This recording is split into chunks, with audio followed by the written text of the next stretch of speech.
Chapter 13-17. The woman was very ugly. Her face was covered with red pimples, and her nose was flat. She was so fat that she looked like a woman who could barely walk. She grabbed the little girl's ear and scolded her. Then, she slapped the little girl in front of everyone. The slap caused the little girl to fall to the ground. There were no dialects in this village. Everyone used Country B's language to communicate. Therefore, Yun Jian could understand the discussions of the people around her. After seeing the little girl being slapped by the woman in front of everyone, the surrounding people began to whisper. However, Yun Jian heard everything. Lily is really pitiful. She lost her mother when she was young. Her father is really too much. He didn't take care of Lily since she was young and didn't earn money to support the family. All these years, Lily went out to work to earn money for the family's expenses. What the hell is going on? Her father doesn't earn money and goes out to play every day. That's fine, but he even married a hag. Sigh, this way, not only does Lily have to earn money herself, she also has to be beaten every day. Isn't that right? Do you know about this? 2 days ago, this hag accepted the betrothal gift from the neighboring village's village chief, Lameda. Hey, you don't know. Lameda is already 56 years old. One of his feet is already near the edge of his coffin. Lily is only 13 years old. If Lily marries him. Lily was the little girl who kindly brought Yun Jian and Ce home and provided Yun Jian with the things she needed to complete the surgery. She even arranged for Yun Jian and Ce to stay in the thatched hut. Lily's clothes were very simple. At most, they could only cover some of the important parts of her body. It was already unimaginably tattered. After hearing the words of the surrounding people, Yun Jian finally understood Lily's background and situation. Yun Jian would never forget that Lily had helped her just now. Talk. What nonsense. Get the hell away from me. Lily's stepmother, who was also known as the hag, turned her head and shouted at the crowd, cursing them with a few words of abuse. After scolding, the woman turned her head and twisted Lily's ear. Then, she turned her head to look at Yun Jian. She didn't do anything to Lily again. Instead, she said angrily to Yun Jian, "Get the hell out of my house. My family can't afford to raise you too." As she spoke, the woman scolded Lily in a low voice, "Bah, you useless thing. Don't you think you've caused enough trouble?" This time, he actually dares to bring back 2 living adults for this old lady.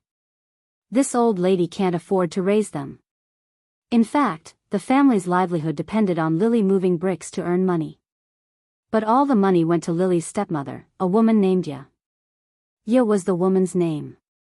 It was a very pleasant name, but when it was applied to a woman, it was unbearable. No. Don't drive my sister and brother away, okay? I can earn more money. I can move bricks a few more times. I can do more work. Please don't drive my sister and brother away, okay? My sister and brother fell into the river. My brother is seriously injured. They won't have anywhere to go. When Lily heard this, she immediately knelt down and begged Ya. Lily didn't call Ya mother or mother. Lily was a very kind girl. Usually, when she saw injured animals like rabbits in the mountains, she would bring them home. When the animals recovered, she would send them back to the mountains. Lily's kindness was obvious to everyone. Ya was a very vicious woman. After hearing this, she ran to the side and pulled out a long rattan. Then, she rushed to Lily and waved her hand. "They're pitiful, but I'm pitiful too. You wretched girl, useless thing. This old lady will whip you to death." As soon as the last word was spoken, Ya waved the rattan vines and whipped Lily's body. Lily was so scared that she closed her eyes.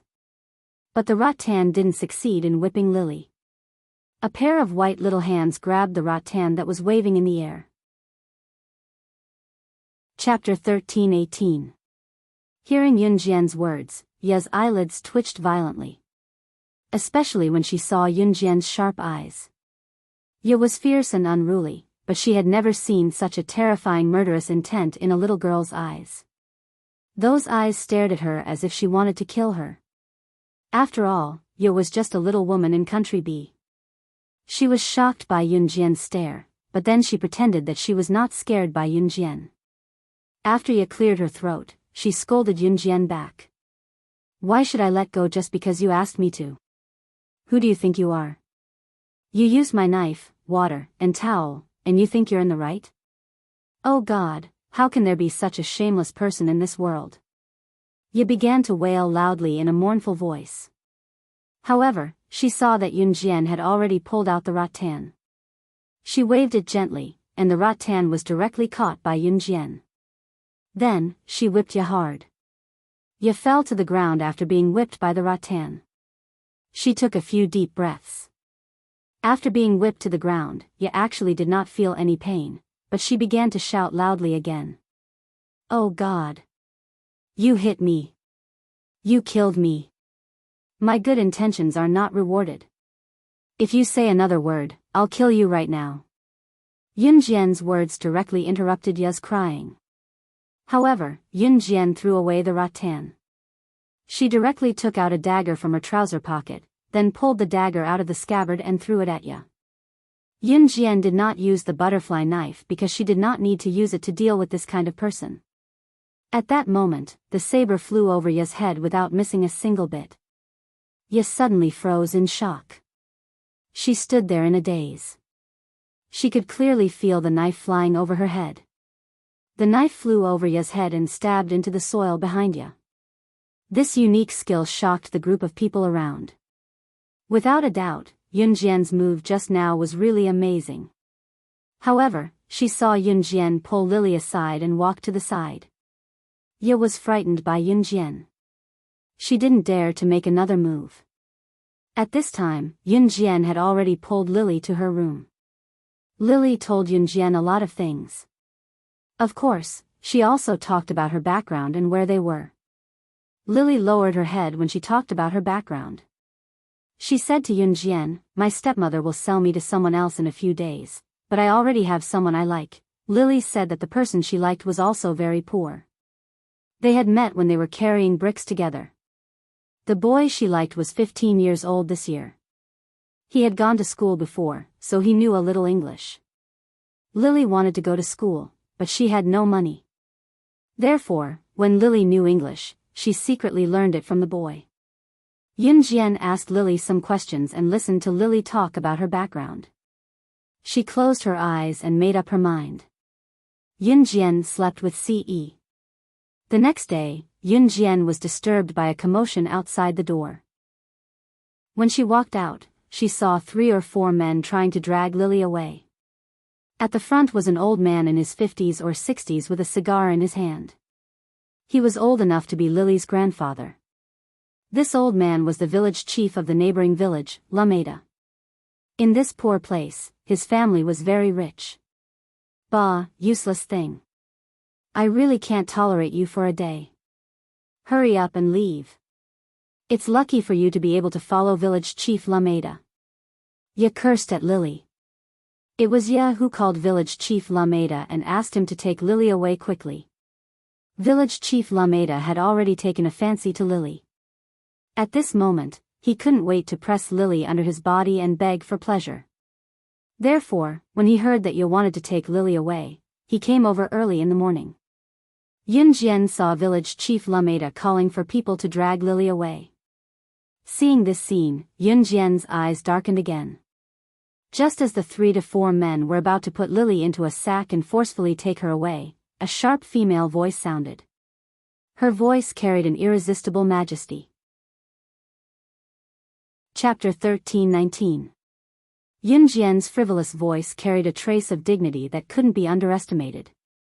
Even the few men standing in front of her trembled when they heard Yunjian's words, but they quickly reacted.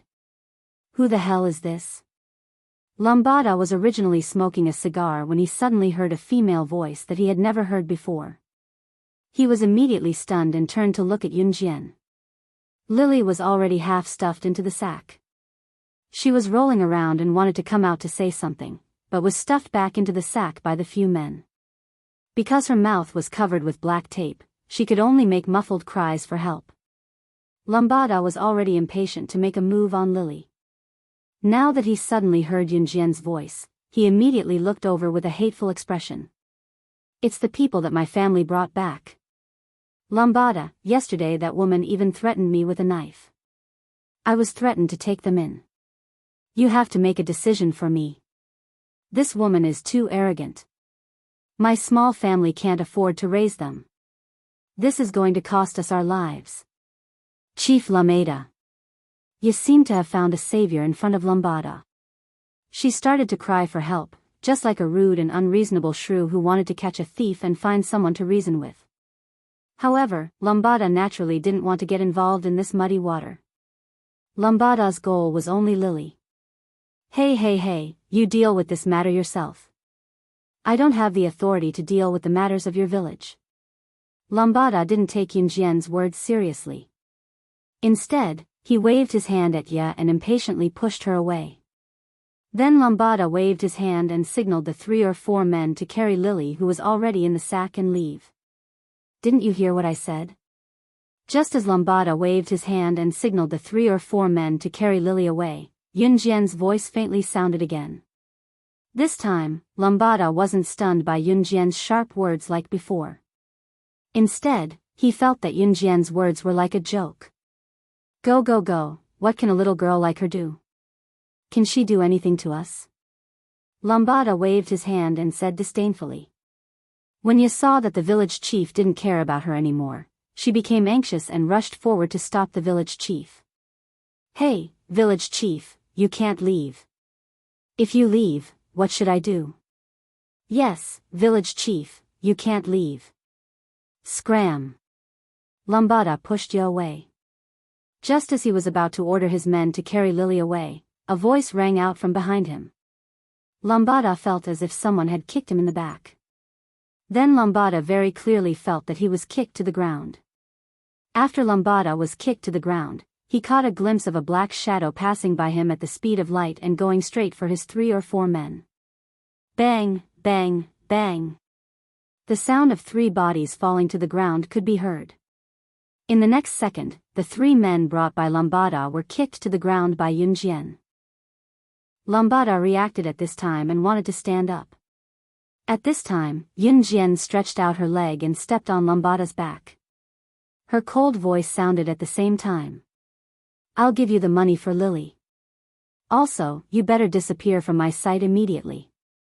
Otherwise, I'll call Pierre over tomorrow and we'll have a good discussion. Yunjian's words made Ye and Lambada straighten their backs. Pierre, wasn't he the president of Country B? Chapter 1320. As luck would have it, she did know Country B's president, Pierre. Looking at Ye and Lambada's shocked faces, Yunjian was extremely calm. You know, Mr. President? Not only was Ye shocked, even Lambada, who was being stepped on by Yunjian, trembled and asked Yunjian in a horrified voice. Lambada was the head of a village after all, and Ye was just an ordinary woman from the countryside. Ye's shock was definitely greater than that of village chief Lambada. Looking at their shocked expressions, Yunjian crossed her arms in front of her chest and stepped on Lambada's back with 1 foot. He's just a loser, Yunjian said without exaggeration. Back then, Yunjian had received a mission to kill the ministers under Country B's president, Pierre.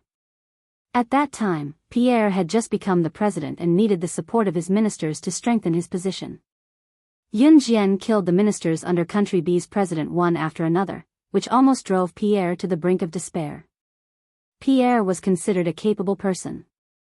After searching for a long time, he finally found Yunjian. Then, he offered her a lot of money and begged Yunjian not to kill his men.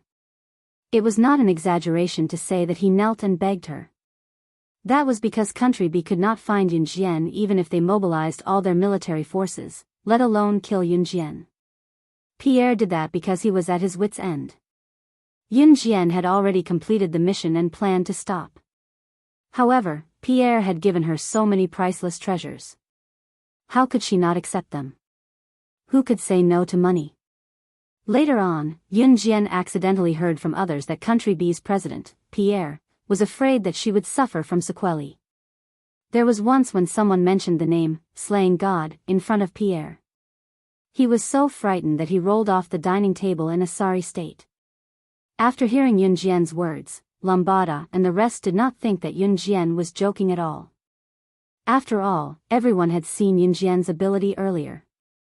How could an ordinary little girl be so powerful?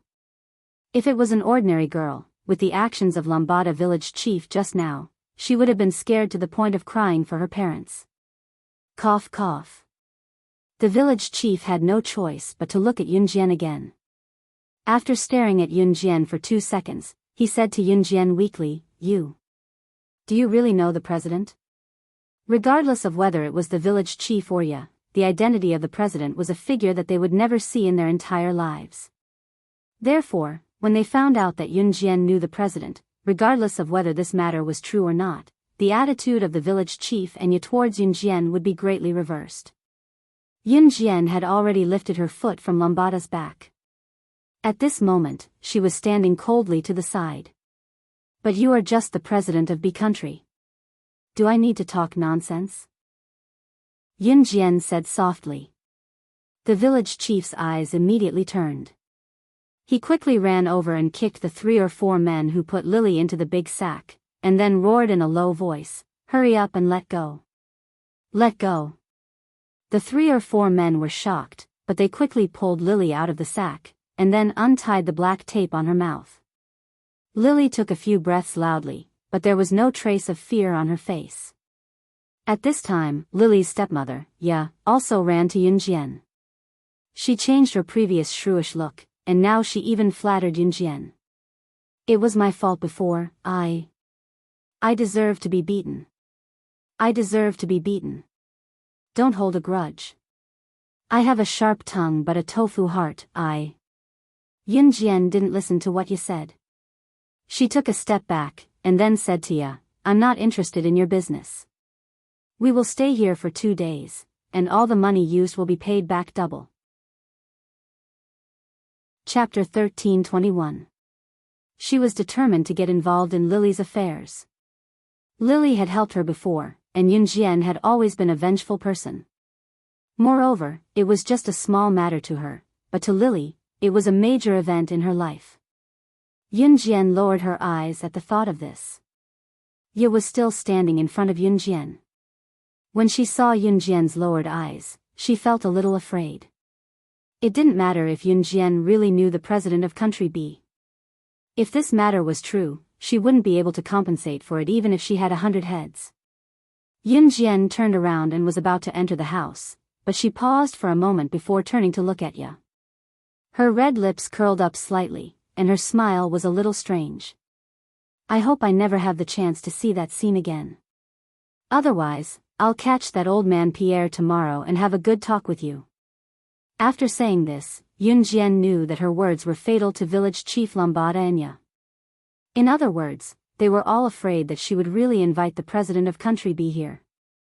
Therefore, Lily wouldn't be in danger for the time being.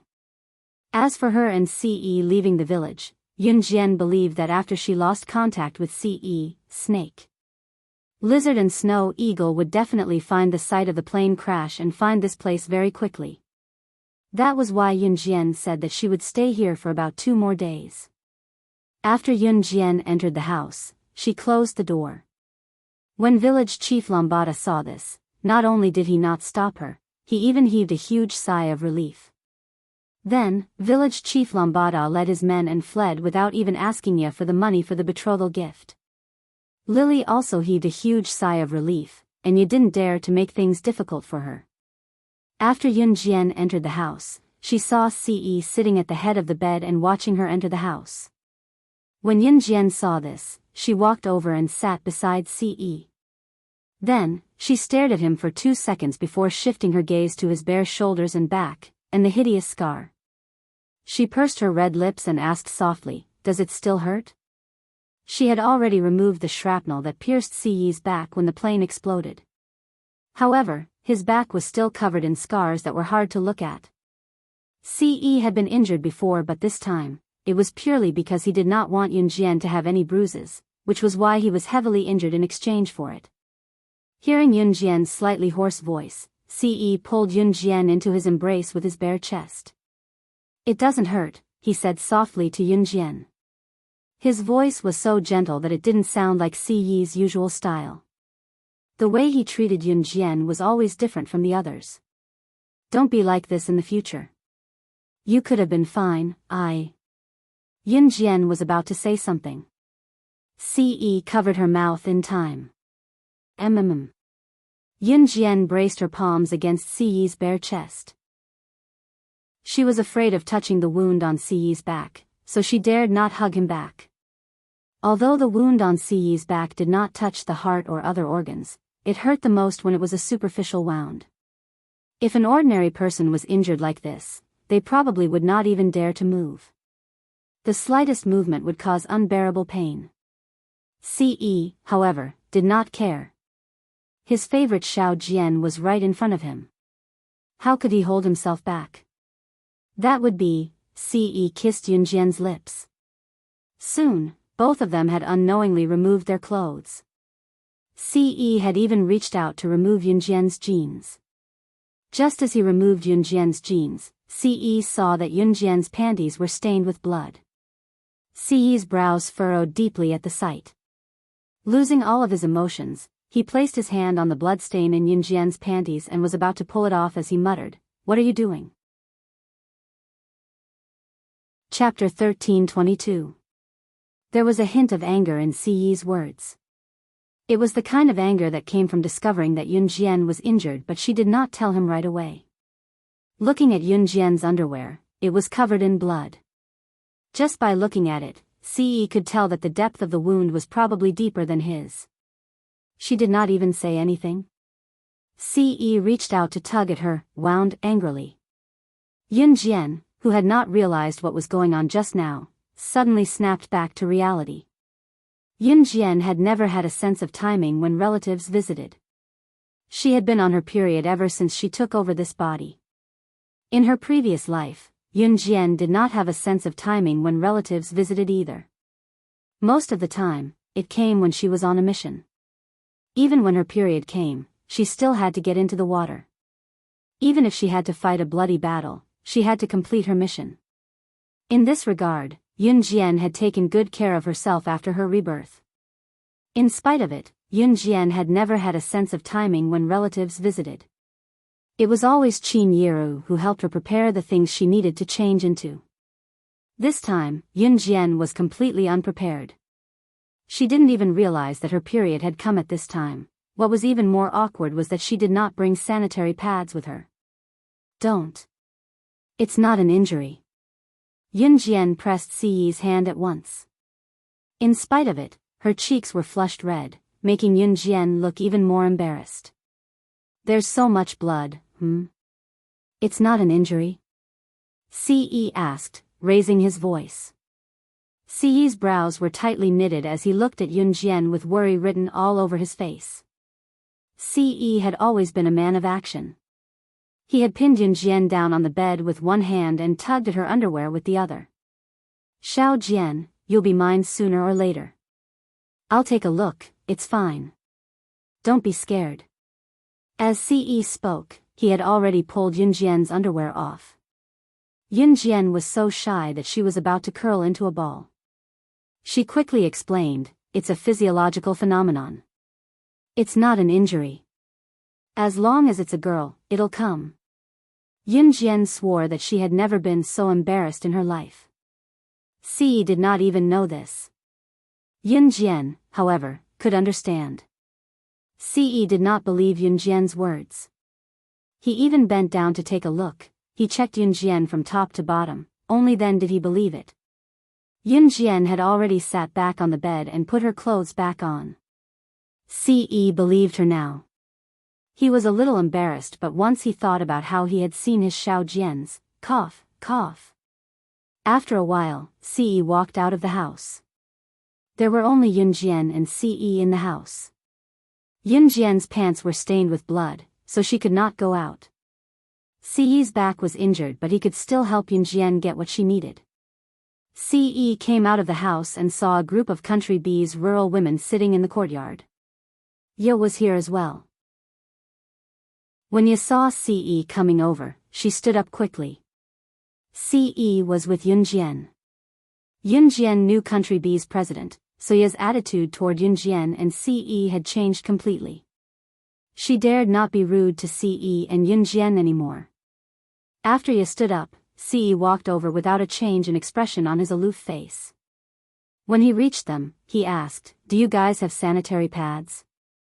The women who were enjoying the shade stared at Ce in disbelief when they heard him. This young man looked like a decent person and was ridiculously handsome. Why was his mind so dirty? What? Even Ye was stunned. Ce repeated himself bossily, "I need sanitary pads. I'll give you 2 minutes to hand them over." Chapter 13:23. Even though Country Bee was poor, women were still very conservative about their private matters. Usually, they wouldn't mention it in front of men.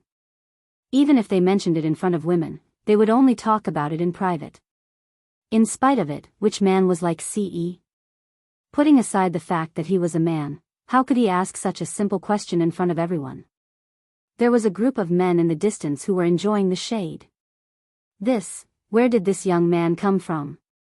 A woman blushed when she heard Ce's words. She was a little embarrassed. Ye quickly stood up. She didn't dare to provoke Yunjian now. Hence, she turned to Ce and said, I have it. Go back first, I'll bring it to you later." Ye just wanted Ce to hurry back to the house. When Ce heard that Ye would bring it to him, he walked towards Yunjian's house without looking back. After Ce's tall figure disappeared in front of everyone, Ye heaved a sigh of relief. Then, Ye said to the group of women standing behind her, "That was just a misunderstanding. Don't take it seriously." Now that Yunjian and Ce were living in her house, Ye felt that she had lost all face. However, Ye didn't dare to resist. "I'll go take a look. You guys chat. Ye turned around and slipped away in front of everyone's eyes. In the house, Yunjian was sitting on the bed with her hands on the bed. When she saw Ce enter the house, she turned around and pursed her lips. Her face was still red. "Did you borrow it? She will bring it over." Ce walked towards Yunjian. He reached out and stroked Yunjian's hair. His eyes were filled with affection. Because Country Bee was poor, the women here made their own sanitary pads. Some even recycled them. However, after knowing that Yunjian was acquainted with Country Bee's president, Ye didn't dare to act rashly. Hence, Ye brought Yunjian a very clean one that no one had used before. After Yunjian had changed into a pair of loose pants, Ce pulled Yunjian outside the house to cool off. Ce didn't look embarrassed at all, but Yunjian's face was red. Ce was holding Yunjian's small hand and squeezing her hand in his big palm. At this moment, they were sitting on one of the few wooden benches in the courtyard, as leisurely as an old lady and an old man in the countryside. If Adam were to see them like this, he might laugh out loud and say that his young master and young madam were living the lives of old people. At this moment, a group of people suddenly rushed into the courtyard. Yunjian turned her head slightly and saw that the person leading the team was the village chief of Lameda. The village chief, Lambada, was leading a group of villagers towards Yunjian and Ce with hoes in their hands. "She said that she knows our president, but that's a lie. I've already sent people to ask, how could our president meet such a small figure? Damn it, she dared to treat us like this yesterday. Today, we'll kill her. Whoever knocks her down will get this woman." Today, Lambada had brought a group of villagers over. At this moment, he was glaring fiercely at Yunjian, as if he wanted to get back at Yunjian for yesterday's anger. Hearing this, Ce's face instantly darkened. At this moment, a huge helicopter flew from afar to a nearby lawn. The sound of the helicopter's wings was deafening. When it was about to land on the ground, the helicopter's door opened. A handsome man with a scary scar on his neck poked his head out. He was carrying a short and fat middle-aged man, and he threw him out of the helicopter. After being thrown out, the man landed on the ground. The surrounding people were a little suspicious. Chapter 13:24. The short, plump middle-aged man who was thrown down from the helicopter by the handsome man with a deep scar on his neck was Country B's president, Pierre. Pierre was Country B's president. Village Chief Lambada had someone above him. When President Pierre traveled in the past, the village chief had caught a glimpse of him from afar. That was how Village Chief Lambada recognized Pierre as their country's president. Country B was small in size but had a large population, which was one of the main reasons for the country's poverty. Country B was also a country. To Village Chief Lambada and the rest, Pierre was perhaps an important figure that they would never see in their lifetime. Therefore, Village Chief Lambada and the rest were taken aback when they saw Pierre out of the blue. Especially when Village Chief Lambada and the rest had denied the fact that Yun Jian knew Pierre. Now, they saw a strange man throwing Pierre down from the helicopter. Seeing this, Mayor Lameda and the rest of the villagers could not help wondering if the man with the scar on his neck who had thrown Pierre off the helicopter was in cahoots with Yun Jian. Just as they thought about it, Pierre who was thrown to the ground had already gotten up. Village Chief Lambada and the rest were still in a daze. Snow Eagle who was standing on the helicopter jumped down handsomely from the helicopter that was at least 5 meters above the ground and landed steadily on the ground. After Snow Eagle jumped down, Snake Lizard followed suit. You found him. You should let me go now. Pierre asked weakly as he watched Snow Eagle and Snake Lizard walk past him. He shook his fat body and asked weakly. However, Snow Eagle and Snake Lizard ignored him. Snow Eagle and Snake Lizard went to Yun Jian right in front of Village Chief Lambada and the rest. Snow Eagle went to Yun Jian and Ce and greeted them respectively, young madam, young master. Snake Lizard, on the other hand, greeted them directly, Sister Jian. Village Chief Lambada and the rest knew that Snow Eagle and Snake Lizard were most likely Yun Jian and Ce's men from the moment Snow Eagle and Snake Lizard appeared. Therefore, he wasn't too surprised at this moment, but he was still sweating in his heart. Especially Lambada Village Chief. One must know that just now, Lambada Village Chief had brought all the villagers with hose to look for Yun Jian. That was because Village Chief Lambada had heard from someone. That person said that if a nobody like Yun Jian knew President Pierre, how could she appear in such a small place? That person said that Yun Jian was most likely bluffing. Therefore, Luma Mada rushed over with his men. He tried to cause trouble for Yun Jian. Yesterday, Yun Jian had interrupted him, and her words were not so pleasant. The village chief had always remembered this in his heart. However, the moment he saw Pierre, he felt as if he had accidentally offended someone he shouldn't have. Therefore, Lambada swallowed hard and didn't dare to say anything else. Seeing the two people who had forcibly kidnapped him call out to Yun Jian and Ce respectfully, Pierre wasn't stupid. He immediately reacted. Yun Jian and Ce were most likely their bosses. Pierre stuck out his belly. After all, he was the president of Country B, so naturally, he couldn't show any fear. Therefore, Pierre ordered Yun Jian and Ce, "You. Who are you? Why did you kidnap me? I order you to quickly release me. Otherwise, this is my country. When my soldiers chase you here, they will definitely." Before Pierre could finish, Yun Jian who stood opposite him snorted and said, "You're not the only one. Pierre, looks like you still haven't learned your lesson from 4 years ago. Do you need me to kill all your ministers before you know your place?" Yun Jian had also just debuted not long ago. Her mission was to assassinate Pierre's ministers.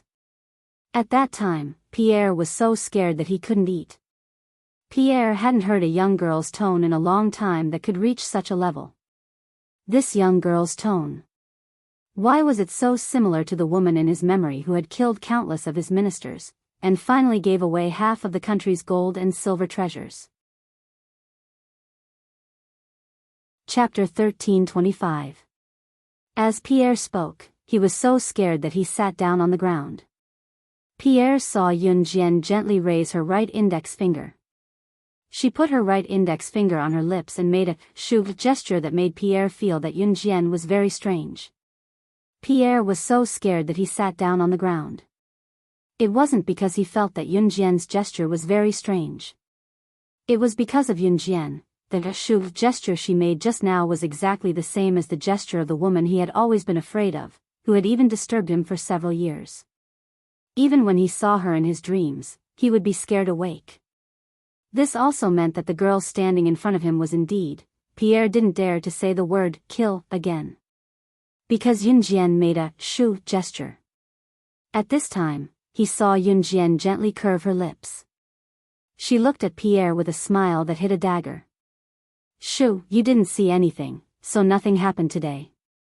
Otherwise, I don't recommend revisiting the old events of 4 years ago. Yun Jian gave people the feeling that they felt their hair stand on end.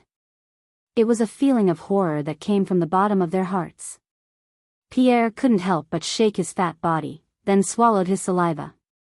He really didn't dare to say anything. Their country B's president actually knew Yun Jian. And looking at the situation, why did it seem that he was very afraid of Yun Jian? The village chief, and the women and men standing around were all dumbfounded. Let's go. Yun Jian wasn't interested in what happened next. She looked up at Siyi's handsome side profile and then said. As they spoke, the two of them walked over to the helicopter. A rope hung down from the helicopter. When the helicopter wasn't on the ground, people would pull this rope and climb up. Yun Jian and Siyi walked side by side to the helicopter. She suddenly saw a timid girl hiding in the distance and looking at her. It was Lily. Lily was looking at her from afar with a grateful gaze. Seeing Yun Jian turn to look at her, Lily waved at Yun Jian and said softly, "Sister, goodbye." Yun Jian raised her eyebrows. She turned to look at Pierre and then pointed at Lily. "Pierre, I like this little girl very much. I've already acknowledged her as my little sister. If I hear any dissatisfaction from her the next time I come to Country B, I believe that with my ability, it won't be a problem to bomb Country B easily. It would be easy for the Kosha mercenaries to bomb Country B." Pierre was so scared that he quickly knelt down and kowtowed to Yun Jian. "How would I dare? I will definitely treat her as my own daughter." With Pierre's words, Yun Jian believed that Lily would definitely be happy. Pierre knew her rules. Yun Jian turned to look at Lily, only to see Lily looking at her and winking at her. Seeing this, Yun Jian smiled faintly. Then, under everyone's gaze, she reached out and grabbed the rope hanging from the helicopter. In a few moments, she flew onto the helicopter. Ordinary people wouldn't be able to do this move so skillfully without practicing for 3 to 4 years. Therefore, the surrounding people were all dumbfounded. After Ce, Shuang, and Snake, Lizard boarded the helicopter, Shuang flipped over to pilot the helicopter. Shuang quickly left with Yun Jian and Ce. As for the helicopter, there would naturally be someone to deal with it. Of course, this wasn't something that Yun Jian and Ce could handle. It wasn't until Yun Jian and Ce were far away that Pierre heaved a sigh of relief. Then, Pierre forced a smile at Lily. Pierre waved at Lily. He was so polite that Lamada and Ye felt a little awkward. "Little girl, let me be your father in the future, okay? Do you want to live in the palace with me? I will definitely treat you very, very well." Chapter 13:26. There were only 4 people in the helicopter: Shuang, Snake, Lizard, Yun Jian, and Ce. Qingyu did not come.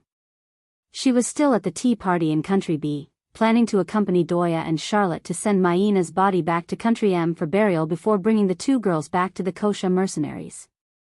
After all, the Kosha mercenaries were hidden. If Qingyu did not stay to lead the way, Doya and Charlotte would not even know where the Kosha mercenaries were. Moreover, Doya and Charlotte did not possess astounding hacking skills like Yun Jian. If they were to hack and search for the Kosha mercenaries' specific location, they would need to possess skills as strong as Yunjian's to locate the Kosha mercenaries. However, they did not. They did not even know what a hacker was. Because of what happened before, the time to return to China was delayed. When Yunjian and Ce returned to the country, it was already the 3rd of August. After sending Yunjian back to Longmen City, Ce returned to Anhun with Shuang. Yunjian was about to start school. Ce had planned to go to Min City with Yunjian. Yunjian was about to undergo a month of military training while Ce would go straight to Senior 3 when he enrolled, so he did not have to go through military training. He wanted to see Yunjian all the time. In spite of it, Ce had to return to Anhun personally to investigate who was the one who wanted him and Xiao Jian dead this time. Was it the mysterious person from Yulong mainland? Or was it someone else? This was a matter of life and death. He could not afford to be careless. Moreover, he was certain that there was a traitor in Anhun. Before he found Anhun's traitor, Ce would not give up. Hence, Ce could not say when he would return. Before they left, Ce hugged Yunjian and told her, "Xiao Jian, I'll definitely bring our overseas marriage certificate back the next time I come back." At that time, it would be reasonable for him to want to do something to her. Of course, when he was looking for the traitor of Anhun, he could also sneak into the military training area to look for Yunjian. If Adam was standing here right now, he would probably clap his hands and shout that if his young master could resist sneaking off to Yunjian's military training grounds to look for her for a month, he would eat shit in front of Shuang and the other two. If Adam was here and Ce heard his inner monologue, Ce would probably slap *T on Adam's head. After Ce left, Yunjian prepared to officially report to the Min City Military Academy. "Xiao Jian, you have to take good care of your body when you go to school. You have to adjust your nutrition. Vegetarian and meat dishes have to be balanced. Don't be picky and eat everything. Girls your age, don't learn from others and try to lose weight. Let me tell you, Xiao Jian isn't fat.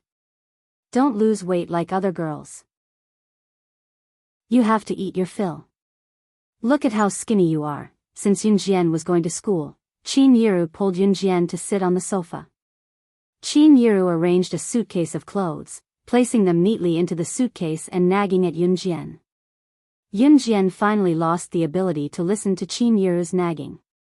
Although she had already taken Qin Yiru as her beloved mother now, she had no choice but to accept her as her beloved mother.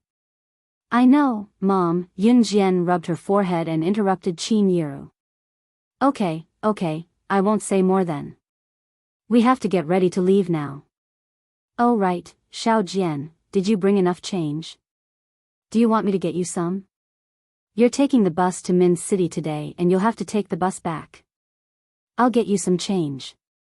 Wait for me, I'll get it for you." Chapter 13:27. Qin Yiru was very naggy now, but she was not to be blamed. Anyone who saw their children about to leave them and enter high school, which also meant that their daughter was about to leave them and go to another city, would become like this.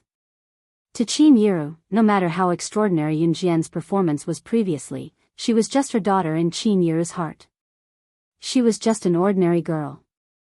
Yunjian did not want to listen to Qin Yiru's nagging, but she felt warmth in her heart. Being able to enjoy a mother's love was a luxury to her in her previous life. It was because she no longer had a mother. Yunjian felt that her rebirth was not in vain now that she was reborn and had a wonderful mother like Qin Yiru. She was even glad that she could be reborn because of the sandalwood box. Coming. I've brought the change." Qin Yiru was afraid that Yunjian would not wait for her and leave first, so she hurried down the stairs and stuffed a handful of change into Yunjian's hand. "Xiao Jian, take this. You have to come home often when you're free in the military academy," Qin Yiru said as she helped Yunjian lift the bulky suitcase and headed out. Yunjian carried a small, black, flashy backpack on one shoulder. There were no books in it, only a black pen, a butterfly knife, a bunch of razor blades, and 2 daggers. This butterfly knife was not the one made from the god-slaying blade. Yun Jian had hidden the butterfly saber made from deicide blade with her. Unless she took it out herself, no one would be able to retrieve it from her. Moreover, Yun Jian usually carried 2 butterfly knives with her now. One was made from Godslayer blade while the other was just a regular open-edged butterfly knife bought from a vendor. Yun Jian hid the butterfly knife made from Godslayer blade on her at all times and would not dirty it when she did not need it. As for the other regular butterfly knife, Yun Jian would throw it away and change it at any time if she dirtied it. Carrying the small backpack on one shoulder, no one would have imagined that Yun Jian was such a sweet-looking girl with a hint of beauty and a delicate face that would mesmerize any man who saw her. What was hidden in the backpack were not books but a bunch of knives of all kinds. Seeing Qin Yiru snatching her bulky suitcase, Yun Jian quickly went over to take it back and told Qin Yiru, "Mom, I'll take it myself." As she spoke, Yun Jian did not let Qin Yiru take the suitcase from her. "Hey, child, Mom isn't old yet." Qin Yiru called out in relief. Qin Yiru sent Yun Jian to the bus station personally and watched the bus leave slowly. After an hour or 2 of journey, Yun Jian finally arrived at Min City from Longmen City. Yun Jian pulled her suitcase to the entrance of Min City's military academy after getting off the bus. This was not her first time coming to Min City's military academy. However, due to Yun Jian's antics last time, her Year 1 and Year 2 classmates had already been promoted to Year 2 and Year 3. Year 3 students had already graduated. Moreover, this was the military training period, which meant that Yun Jian would not see any familiar faces. Chu Ning and the other 5 were still on summer break. Only the new Year 1 students would rush to school to participate in the month-long military training. Even the instructors who were fighting to have Yun Jian join their team would not appear during this month. As the school attached great importance to this military training, they had sent national senior instructors to train the new batch of students. Yun Jian's lips curled up at the thought. She was looking forward to the senior instructor's training. Her new life would begin here as well. Chapter 13:28. The school was still the same as the last time Yun Jian came. The ground was very clean, but because a month of summer vacation had passed, there were a lot of fallen leaves on the ground. This also fully proved that the school was very environmentally friendly and green. There were fallen leaves, which meant that there were trees. A school with trees, the students who lived here breathed in the freshest air. Yun Jian stepped on the hot summer day, not afraid of being exposed to the sun. She strolled from the school gate to the school's report board. Generally, when new students entered the school, they would look for their name on the report board and see which class they were in. Yun Jian quickly found her name on the report board. At the top of her name was a big word, Grade 1 Class 2. Yun Jian narrowed her eyes. She gently slung her black shoulder bag over her shoulder. When she turned to leave, a girl suddenly rushed up from behind. The girl rushed up, and because Yun Jian turned around, she lost her balance. However, the girl still forcibly bumped into Yun Jian with the mentality that as long as she didn't get hurt, it didn't matter what others did. Or maybe it was because she was unhappy with Yun Jian standing there and wanted to fiercely push Yun Jian away. She moved closer to the report board and bumped into Yun Jian with her shoulder. If it was an ordinary person, they would probably have been hit. Yun Jian just narrowed her eyes. She didn't even turn her body. She just moved her feet slightly to the side and moved her body away from the girl's momentum. The girl didn't stop for a moment and actually bumped into a boy who was standing in front of her. He was at least 200 pounds and reeked of sweat. This boy's body reeked of sweat. The smell was so strong that the girl who tried to push Yun Jian almost vomited her breakfast. The surrounding people were all young boys and girls who were in puberty. When they saw the girl pounce on a boy, they all shouted, "Oh!" The girl quickly pushed away the boy who reeked of sweat. Then, she quickly reacted and pointed at Yun Jian and scolded her, "Why did you dodge just now? If you didn't dodge, I wouldn't have bumped into him. And I wouldn't have made a fool of myself. If I don't dodge, am I supposed to let you hit me?" Yun Jian sneered. She ignored the girl and walked straight to class 1, 2, with her shoulder bag. No matter how the girls shouted behind him, he ignored them all. After Yun Jian entered the classroom, she casually found a seat and sat down. She was surrounded by new classmates. Yun Jian did not know them, and they did not know Yun Jian either. Even the teachers and students sitting on the podium did not recognize any of them. After Yun Jian placed her shoulder bag on the seat and sat down, the girl sitting beside Yun Jian suddenly expressed her goodwill. "Hello, my name is Lin Wan. What's your name?" Seeing that someone was trying to please her, Yun Jian replied indifferently, "Yun Jian." She had always been a cold person. The girl named Lin Wan did not take offense. Instead, she smiled at Yun Jian and asked, "Yun Jian, your name is very nice. Can we be friends?"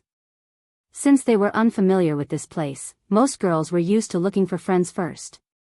And Yun Jian nodded slightly. This Lin Wan was very interesting. As she spoke, she always liked to say things that could make people laugh. Soon, the girls sitting around Yun Jian were all amused by Lin Wan and laughed.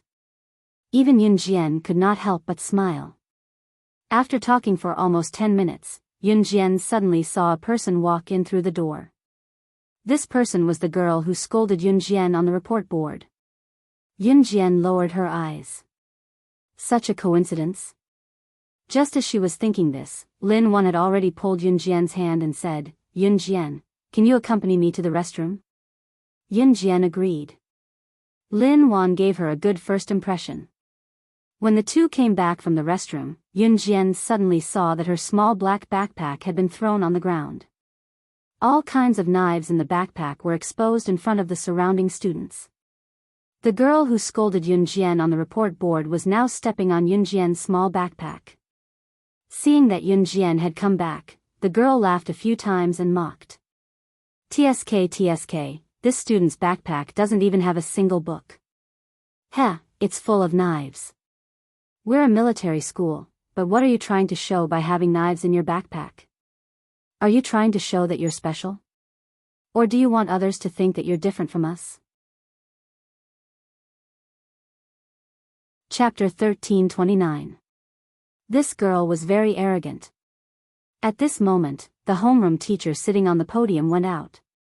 It was probably because the homeroom teacher went out that the female lead was so arrogant. Moreover, the girl could not forget how she had bumped into a fat, sweaty boy when Yun Jian dodged like that when she was in the report column. She was a clean freak. And most importantly, the scene just now was seen by many students. These students all shouted and kicked up a fuss. The girl couldn't tolerate this the most, so when she saw that Yun Jian was in the same class as her, she wanted to take revenge. The students in the class didn't know each other, so they were all strangers. So when they saw the girl attacking Yun Jian, they were all a little confused. But it was undeniable that the girl opened Yun Jian's small bag. When the students saw that Yun Jian's small bag was filled with all kinds of knives, they were all instantly stunned. Yun Jian saw the girl stepping on her bag. Before she could say anything, Lin Wan, who was standing beside Yun Jian, grabbed Yun Jian and walked up angrily. Lin Wan looked at the girl angrily. She gritted her teeth and said, "Classmate, what do you mean by this?" Lin Wan was not only a girl who liked to joke, but she was also very righteous. It did not matter what the girl had come to Yun Jian for. But at this moment, it was obvious that this girl was looking for trouble with Yun Jian. Yun Jian lowered her eyes. She simply stood aside and didn't say anything. However, the scene of Lin Wan standing up for her made Yun Jian's eyelids twitch slightly. "Who do you think you are? This matter has nothing to do with you. If you know what's good for you, then scram." The girl saw that Yun Jian's expression didn't change at all. She was angry, but when she saw Lin Wan standing up for Yun Jian, she shouted back. "Classmate, are you crazy? You're scolding people as soon as you open your mouth. Besides, you bullied my friend. How is it none of my business?" Lin Wan sneered at the girl. She walked over and pushed the girl away. Then, she picked up Yun Jian's small school bag from the girl's feet. The girl was pushed by Lin Wan. Before she could react, she staggered back 2 steps and steadied herself. Then, she pointed at Lin Wan and shouted, "How dare you treat me like this? Do you know who I am? Let me tell you, my father is." This girl obviously didn't have much ability. After being pushed by Lin Wan, she didn't dare to fight back. Lin Wan's pushing strength was not something an ordinary girl should have. The eyes of the surrounding boys lit up. Even Yunjian raised her eyebrows slightly. "The teacher is here. The teacher is here." At this moment, someone suddenly shouted a few times. Then, a group of people rushed back to their seats. The girl who caused trouble just now was called Lin Shia. Lin Shia originally had some ability. However, after facing Lin Wan, she was frightened by the strength of Lin Wan's push. Now that she heard that the teacher was here, Lin Shia also quickly sat back down. However, before she left, she turned her head and glared fiercely at Yunjian. It was as if she was saying, "This is not over." After Lin Wan helped Yunjian pick up the small school bag, she hid all the knives scattered on the ground back into the small school bag. Then, she pulled Yunjian's hand and went to the toilet. "Yunjian, I'll help you wash the outside of the school bag. It was quite dirty from being stepped on just now," Lin Wan said very kindly. Yunjian didn't refuse. Just now, Yunjian didn't make a move and didn't show her strength. This made the students in the class think that Yunjian was really just a weak girl. Look, she was bullied like this and didn't even dare to fight back. In the end, she even asked her friend to stand up for her. They didn't know that it wasn't that Yunjian didn't dare to fight back. It was just that she had just arrived in a new environment and didn't want to become the center of attention. Chapter 1330. This black backpack was bought by Qin Yiru for Yunjian some time ago, so Yunjian naturally couldn't throw it away. At the entrance of the girls' washroom, Lin Wan was helping Yunjian clean her backpack very carefully and seriously. "Yunjian, your backpack is so beautiful, hey." Lin Wan rushed to help Yunjian clean her backpack. "Thank you." Yunjian thanked Lin Wan politely when she saw how serious the latter was in helping her clean her bag. It was not supposed to be her job anyway. "Don't be so polite." We'll be good friends from now on." Lin Wan turned her head and gave Yunjian a big smile, then she wiped the last stain on the black backpack. "Here, take it," Lin Wan said and returned the backpack to Yunjian. Then Lin Wan and Yunjian returned to the classroom together. When they returned to the classroom and sat down, the homeroom teacher was already standing on the podium. Seeing that all the students were in place, the homeroom teacher cleared his throat and introduced himself. "Hello everyone, my surname is Chu. I believe you can tell my gender. As for you, you can call me Teacher Chu. You've just entered high school, and I believe that most of you here are coming to military school for the first time. Our high school is different from ordinary schools. Our military school focuses on physical strength and practice. Moreover, there are more boys in the class. I've counted the girls, and there are more girls in our class than other classes. There are a total of 6 girls. Of course, this means that the boys in our class have to be good protectors. Don't let the girls in our class get bullied." Teacher Chu was a male teacher, but his words were quite humorous and witty. Standing on the podium, Mr. Chu walked back and forth, talking as he walked. After a while, all the students in the class laughed heartily. Even Yunjian narrowed her eyes. Sure enough, military school was the most suitable place for her. Normal schools, be it junior high school, or university, were all focused on learning. Physical education classes were pitifully few in a week. The military academy was the exact opposite. Physical training was the most important. After explaining the basic precautions, Chu Laosher continued to say, "Let's go to the cafeteria and have lunch. We'll gather in the classroom at 12:30. We'll prepare to leave for military training. Remember to bring your suitcases. The location of our military training is not in the school. As for the dormitory in the school, we will arrange it after the 1-month military training ends. After Mr. Chu arranged everything, he told everyone to disperse. There was only one large canteen in the military academy, but the canteen had all kinds of dishes, and they were quite sumptuous. As soon as Yun Jian and Lin Wan arrived, Lin Wan exclaimed loudly, "Wow!" However, before Lin Wan could pull Yun Jian to line up in front of the canteen window, they were blocked by Lin Shuya and the group of girls she brought. If they were not mistaken, the group of girls behind Lin Shuya were the ones in the class other than Yun Jian and Lin Wan. She actually managed to rope in the other girls in the class so quickly. Lin Shuya pointed a finger at Yun Jian and yelled at her, "What the hell? Let me tell you, your previous behavior has already made me very angry. If you know what's good for you, quickly kneel down and apologize to me. Then I can still forgive you.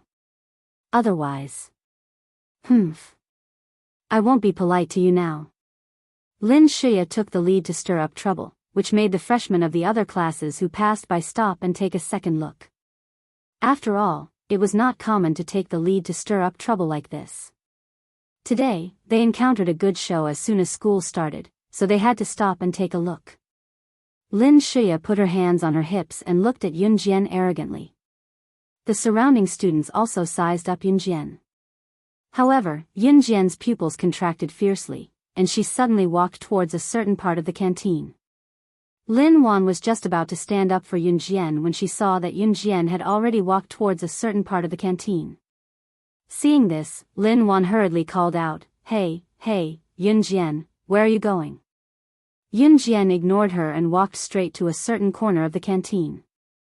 Then, she came to a girl about 16 or 17 years old and reached out to grab a seemingly ordinary white stone that was strung up by a red string around the girl's neck. Yun Jian's eyes darkened, and then she turned to look at the girl. The sharp refraction in her eyes made the girl with the white stone suddenly tremble. Chapter 1331. Yun Jian ignored Lin Shuya. Instead, she walked up to a female classmate from another class that she didn't know at all. She reached out and picked out the white stone hanging around the female classmate's neck, and then asked again. When Lin Shuya saw this, she thought that Yun Jian deliberately wanted to make a fool of herself in front of everyone. She thought that Yun Jian was deliberately ignoring her, or that she wanted to attract attention in the cafeteria. Some girls in puberty especially like to show a different side of themselves from other girls, so they attracted the attention of boys. Lin Shuya immediately thought that this was Yun Jian's purpose, so she stood in place and smiled coldly at Yun Jian in front of all the boys and girls in the cafeteria, deliberately mystifying, "What are you pretending for? Just now in the classroom, I purposely dropped your bag. What's the matter? Now you want to pretend to be very powerful?" Lin Shuya's words made the surrounding students pick up their gazes and look at Yun Jian again. However, they saw that Yun Jian was not affected at all. Her deep and beautiful eyes stared at the girl sitting at the cafeteria table eating. The girl was frightened by Yun Jian's stare. She quickly reached out to pull the red string in Yun Jian's hand. The white stone was tied to the red string. The red string was hung around the girl's neck. The girl wanted to pull the red string back, but she pulled it twice, but the red string did not move. Yun Jian had no intention of returning the white stone to the girl. On the contrary, Yun Jian ignored Lin Shuya, who was standing behind her and insulting her loudly. She looked at the white stone fiercely, and then repeated in a loud voice, "Stone, where did you get it?"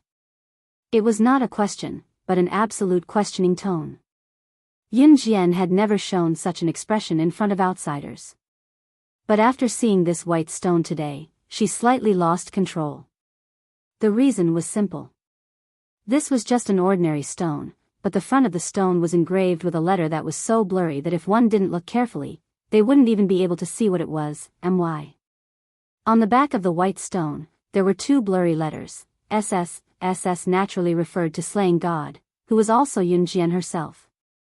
As for the word "My," Yun Jian didn't know what it meant in Chinese, but Yun Jian knew that it represented the little girl Yun Jian knew in Anhan when she was young.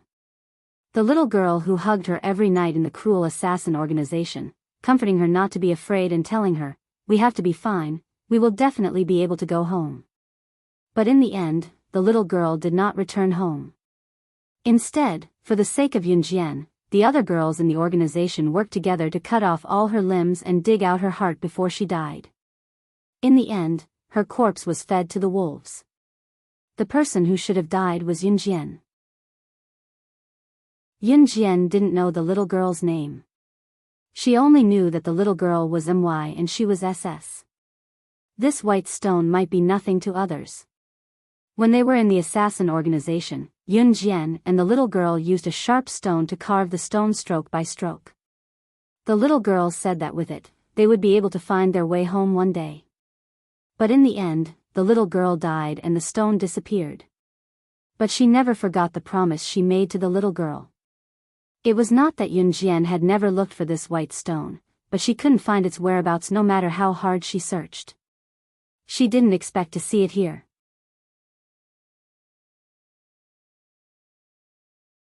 Chapter 1332. You. Why do you have the same reaction as the girl I met just now when she saw this stone? Just as Yunjian stared at the white stone for a long time without moving her eyes away, the girl holding the white stone suddenly spoke. Originally, it was already very surprising to see this white stone here today. In this world, not everyone had the chance to be reborn. Yunjian was an accident, Xiao Yunju was a miracle. But not everyone had such a fortuitous encounter. Everyone only had one life. If they missed it, they wouldn't have a second chance. Suddenly hearing what the current owner of the White Rock, the girl in front of her, said, Yunjian looked up at the girl abruptly. With a cold expression, she reached out to grab the girl's wrist and questioned, "What are you talking about? What did you say?" "It hurts. It hurts. You. Let go first. It hurts." The girl's wrist was suddenly grabbed by Yunjian. Yunjian didn't control her strength at this time, so the girl was almost in tears when Yunjian grabbed her wrist. A few girls sitting next to the girl also shouted at Yunjian, "Student, what are you doing? Can't you see that my classmate is in so much pain that she's about to cry? Let go first." Hearing this, Yunjian let go first. The girl heaved a sigh of relief. It seemed that she was indeed hurt by Yunjian's grab. "Sorry," Yunjian said softly. Before the girl could react, she immediately asked, "Where is the girl you said had the same reaction as me?" The girl's unintentional words made Yunjian's eyelids suddenly twitch. Originally, Yunjian just wanted to ask the girl where the stone came from. But the girl's words directly made Yunjian crazy. Yunjian suddenly had a premonition, "It's from our school's shooting range." Just now, when we went to the school, we saw her standing there alone, shooting targets. Oh yes, her shooting skills are very accurate. Yunjian couldn't listen to the girl's words anymore. Yunjian turned around and ran towards the entrance of the cafeteria. Just as she ran in front of Lin Wan, Yunjian stopped for a moment. Then she asked Lin Wan, "Do you know where the shooting range is?" "I know, but Yunjian, why are you going to the shooting range?" Take me there." Yunjian raised her voice. Seeing this, Lin Wan ran to the shooting range with Yunjian. Lin Shuya and the group, who were standing in place, were stunned. In the end, Lin Shuya laughed coldly. Then, Lin Shuya took the lead to break the atmosphere. "Hee, she's pretending. Even the actors in dramas can't be compared to her, right? Let's go, let's see what kind of tricks she's up her sleeve." With Lin Shuya's organization, the people present were really a little surprised about what Yunjian was going to do. Therefore, the group of people noisily chased in the direction Yunjian went. Among the people who went, Yunjian wasn't the only one from grade 1, 2. Now, there were only new grade 1 students in the school. Grade 2 and grade 3 were still on summer vacation. At this moment, most of the grade 1 students who were eating in the cafeteria followed Lin Shuya to join in the fun. Lin Shuya organized all the grade 1 students to follow Yunjian to the shooting range. Her main purpose was to see Yunjian make a fool of herself in public. At this moment, Lin Shuya couldn't help but think in her heart, "Hey, this time, Yun Jian wants to make a fool of herself. It has nothing to do with me. When Lin Shuya brought a group of people to the empty shooting range, she saw that Yun Jian had already walked towards the only girl standing in front of the shooting range. The girl's back gave Yun Jian a sense of familiarity. At this moment, Yun Jian already had a big smile on her face. This girl's back overlapped with the little girl who had been protecting her in the organization. Thinking of this, Yun Jian suddenly pulled out 2 daggers from her waist in front of everyone. Then, she clasped the 2 daggers in each of her palms and silently rushed towards the girl's back in front of everyone. Seeing this, the group of students who were standing far away widened their eyes in surprise. Some of them even shouted, "What?" Chapter 1333. At this moment, even Lin Shuya, who had been trying to guess what Yun Jian was thinking, was stunned. After being stunned, Lin Shuya revealed a sneer on her face. She even stretched out her hand and waved at the crowd. "I think she just wants to be in the limelight, humph." The 2 of them must have agreed in advance. "If you don't believe me, just wait and see." Lin Shuya suddenly thought of such an explanation, so she said it out loud. In the end, even Lin Shuya believed that Yun Jian's dash toward the only girl standing in front of the shooting target must be what was going on. This matter was most likely something that Yun Jian and the girl standing in front of the shooting target had agreed in advance. Their purpose was to be in the limelight in front of the whole school. Then, they deliberately mystified themselves and made it seem like they weren't creatures from this earth.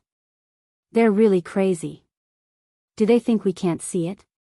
They directed and acted out a good show themselves. He, do they really think we're all fools? As soon as the last word, fell, Lin Shuya turned her head to look at the large group of students standing behind her who had followed her to watch the show. However, she saw that the large group of students who had followed her to watch the show suddenly widened their eyes. Lin Shuya was shocked. She also turned her head and saw a shocking scene. Originally, Lin Shuya, as well as all the students present, thought that Yun Jian was just taking out the knife for show. After all, they were in school now. No one would dare to kill someone so boldly, right? Moreover, after listening to Lin Shuya's words, the surrounding group of students thought that Yun Jian was taking out the knife for show. Therefore, the students were misled by Lin Shuya's words, thinking that Yun Jian was really just a scheming girl who wanted to be in the limelight in front of the whole school. However, right at that moment, the crowd turned their heads to look, and they just happened to see such a scene. They saw Yun Jian holding 2 daggers in each hand. Her figure was like lightning, rushing toward the girl. Her feet stepped on the ground, but there was no sound at all. The blade of the dagger in her hand was facing the ground as she gripped it with the back of her hand. In just a few moments, Yun Jian was already sprinting towards the girl at a speed that was too fast for the naked eye to follow. Within 5 breaths, she was already behind the girl. At this moment, the girl showed no signs of turning around. Seeing this scene, the people standing in the distance held their breaths. "Oh my God, is she trying to kill someone in our school? How dare she kill someone in the military academy? She's crazy. Hurry up and call the teacher over. Someone is going to die." Some people in the crowd had already realized that something was wrong, so they began to shout loudly. However, it was too late. Yun Jian dashed in front of the girl in a few blinks. She held the 2 daggers and stabbed the girl's back. Oh my God! Some of the people watching from afar had already covered their faces. However, in the military academy, there were more boys and only a few girls. Therefore, the boys present did not cover their eyes, but they all looked over in horror. The dagger in Yun Jian's hand was less than 3 centimeters away from the girl's back. Ah! The girl in the distance was already screaming and trembling. It was also at this moment that the girl standing in front of the shooting target suddenly placed the sniper rifle without gunpowder behind her back. The sniper rifle that the girl was using for training stopped Yun Jian's daggers at a distance of 3 centimeters. Seeing this familiar technique, Yun Jian's lips curled up slightly. She suddenly turned sideways and threw her body forward. Then, she did a light somersault in the air and kicked the girl's abdomen who had already turned around. The girl was stepped on by Yunjian. She took 3 steps back, but stood firmly on the spot. Then, the girl saw Yunjian clearly. There was a trace of tears at the corner of her eyes. When she saw Yunjian clearly, the girl paused for a few seconds and held back her tears. She said, "I knew that with your strength, you would definitely survive and fulfill your promise to me. I'm very glad that you're still alive." Yunjian also smiled. There was a trace of moisture at the corner of her eyes, but it did not fall. Chapter 1334. What live? What do you mean by fulfilling your promise to me? Aren't the 2 of them still alive and standing right in front of me? Moreover, how did the 2 of them get their shocking skills from just now? Lin Wan, Lin Shia, and all the other students who were standing in the distance were dumbfounded when they saw this scene. What was going on? Lin Shia didn't know anything else, but Lin Shia knew that she was indeed stunned when she heard the nonsensical conversation between Yunjian and that girl. When Lin Shia recovered from her shock, she was even more disgusted with Yunjian. Seeing that all the students standing around her were sizing up Yunjian and that girl, Lin Shia was very unhappy. So Lin Shia began to clamor again. "Everyone, don't be fooled by the 2 of them. They must have agreed beforehand and then deliberately said some strange words and did some strange actions for us to see. I don't know what they're up to." Lin Shia's words successfully made the group of girls around her shout like the wind. The girls thought that Yunjian and that girl were deliberately showing off, which made the group of girls around them extremely envious. So after being provoked by Lin Shia, Yunjian and that girl who looked enchanting and slightly charming quickly became the public enemy of all the girls present. However, Yunjian and the girl standing in the distance didn't care at all. "Let's go to the dormitory building. There's no one there." The girl standing in front of Yunjian put the sniper rifle back on the long table in the shooting range, and then led Yunjian to a place. There were too many people here, and some things weren't good to talk about. Yunjian nodded slightly, and then she turned her head to look at Lin Wan who was standing not far from her. "You go to the cafeteria first." "Okay." Lin Wan nodded after she reacted. After Yunjian finished speaking, she didn't even look at Lin Shia and the others in the distance. She and the girl walked away in front of everyone just like that. "Hey, you." Lin Shia wanted to take everyone to chase after them, but she was stopped by Lin Wan. "Student, what are you trying to do?" "My friends have something to say." "Do you want to invade their privacy by following them?" "My grandfather is a lawyer." "Do you believe that I will sue you?" Lin Wan stopped Lin Shia and the others, helping Yunjian and the girls gain some personal time. Originally, Lin Shia wanted to chase after them, but when she heard Lin Wan say that her grandfather was a lawyer, Lin Shia was a little scared. She stood where she was and stomped her feet, but didn't chase after them. In front of the dormitory. Today, they came to school because the military training for the freshmen had begun. The location of the military training was not within the school, so the students did not stay in the dormitory. Therefore, no one walked around the dormitory building. It was so quiet that even the sound of cicadas could be heard clearly. Yunjian and the girl stood facing each other. I thought I'd never see you again," the girl broke the silence and said. "Me too." Yunjian's voice was slightly hoarse, but from her expression, there was no change in the slightest. Even though Yunjian's heart was fluctuating, no emotional changes could be seen on her face. "Actually, I didn't die at that time, so I could be considered dead." The girl spoke at this time. As she spoke, she grinned at Yunjian casually. "I think we should get to know each other again first. My name is Muing. Back in the organization, my was just an abbreviation of my name." Chapter 1335. Muing smiled, then stopped smiling. She looked at Yunjian from head to toe before continuing. "You're very strong. I'm afraid I can't last more than 3 moves against you now. You're the only one who completed all the missions of an Hun organization and escaped from their control. You didn't disappoint me. Muing was only 9 years old when she died. She only stayed in an Hun organization for a few years. Even so, anyone who grew up in such an environment would not be simple. Tell me about yourself. Yun Jian crossed her arms and looked at Muing with narrowed eyes. Only then did Muing smile. She put away her smile and said in a serious tone, "At that time, I did die. But fortunately, before my body was thrown to the wolves, my brain was extracted by a perverted doctor. Maybe you'll understand better if I explain it this way.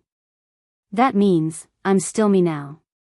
My thoughts are all the same, but this body is not my own. My body has already been eaten by wolves and dogs. This body now belongs to a little girl. Back then, that perverted doctor transplanted my brain into the body of that little girl who had already died, and only then was I revived. He saved me so that I could pretend to be a little girl and accompany the little girl's family. Heh, don't you think I'm lucky? That crazy doctor is the only scientist in the world who can transfer a person's consciousness to another person's body. I'm also his first successful experiment. But unfortunately, he passed away 2 years after I took over this body. Now that I have a new family as a little girl, I'm very satisfied." Muing summarized her life story in a few sentences. Yun Jian was shocked when she heard that. There was actually someone in the world who could transfer a person's consciousness to another dead person, turning that person into another person. But since she could be reborn, then this wasn't so unbelievable anymore. Isn't it unbelievable? Haha. However, after I turned into a little girl, I didn't give up on training. When I was in high school, I immediately applied for the Min City Military Academy. I just didn't expect to meet you here again. Muing told Yun Jian what had happened to her, but she didn't ask about Yun Jian's experience, nor did she dare to ask. The less she knew about Yun Jian's background, the safer she would be. Muing had been in an Hun for some time, so she understood this. Moreover, Muing didn't want to participate in the world of assassins and secret agents from her previous life. As for why Muing had been training her strength non-stop, it was partly due to the influence of the idea of the winner being king in her previous life. She wanted to become stronger. On the other hand, it was because Mu Ying's current family, her grandfather, grandmother, father, mother, and even relatives, were all soldiers. It could be said that Mu Ying's current identity was the little princess of a military family. Growing up in such a family, Muing couldn't do it if she didn't have some capability. Yun Jian liked people like Muing who didn't ask about her current identity. She smiled faintly at Muing. Then, let's put aside everything from the past and get to know each other again. As she spoke, Yun Jian extended her hand again and placed it in front of Muing, reintroducing herself. I'm Yun Jian from Zhe Province's Longmen City. I'm 16 this year, a freshman. Muing was touched by Yun Jian's words. Life was unpredictable. Back then, they were prepared to die in an Hun. Being able to leave an Hun was already a luxury for them back then. Muing held Yun Jian's hand with tears glistening in her eyes and introduced herself again. I'm Muing from Min City, a freshman from Class 9. Nice to meet you. Chapter 1336. After explaining things to Muing, Yun Jian and Muing went to the cafeteria to get some food. The things that happened in an Hun organization did exist, but Muing said that she was no longer the same person in an Hun organization. She would try her best to forget her past. Because the current Muing had her own happy family. This meant that Muing and Yun Jian's life trajectories were no longer the same. Muing went to the cafeteria with Yun Jian for lunch. Middle school and high school meals were different. Middle school meals were fixed meals, while high school meals were free to order by swiping cards. Although it was the first day of school, the homeroom teachers had already distributed meal cards to each student when they first arrived in the classroom. After lunch in the cafeteria, Yun Jian parted ways with Muing and went to her classroom. Yun Jian, over here.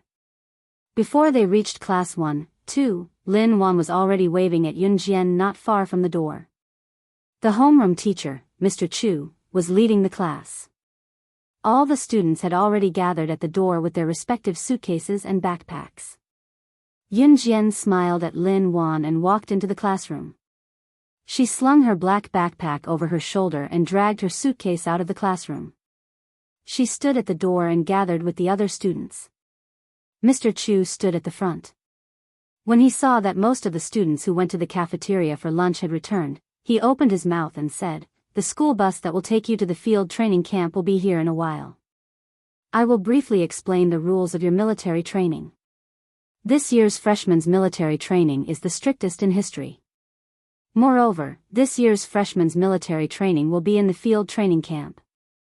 Basically, it will be actual combat.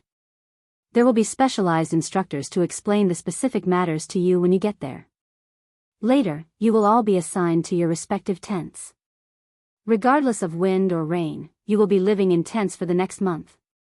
To put it bluntly, it was to train the students' survival skills in the field. As soon as Mr. Chu finished speaking, the surrounding students cried out in pain. "Oh my God! Military training in the wild. Are they trying to tire us to death?" Lin Wan began to shout after hearing the news. After screaming twice, Lin Wan turned to look at Yun Jian. Seeing that she was not afraid at all, Lin Wan asked Yun Jian in shock, "Yun Jian, aren't you afraid? I heard that it's possible to encounter poisonous snakes and beasts during military training in the field. Should I be afraid?" Yun Jian turned to look at Lin Wan and said softly, "Pfft, some people really think that they are invincible just because they were in the limelight in front of everyone. TSK, don't get scared to wake up in the middle of the night and cry, 'Mommy, I want to go home.'" When Lin Shia, who was standing not far away, heard this, she quickly spoke to Yun Jian in a mocking tone. Lin Shia did not believe the strength that Yun Jian displayed in front of everyone just now. Not to mention Lin Shia, when the people present saw Yun Jian and Mu Ying's actions, it was likely that no one present believed that Yun Jian and Mu Ying's true strength just now. After all, this was the first time that the new batch of high school freshmen came into contact with the military academy. Before this, everyone came from ordinary high schools and no one deliberately trained their skills.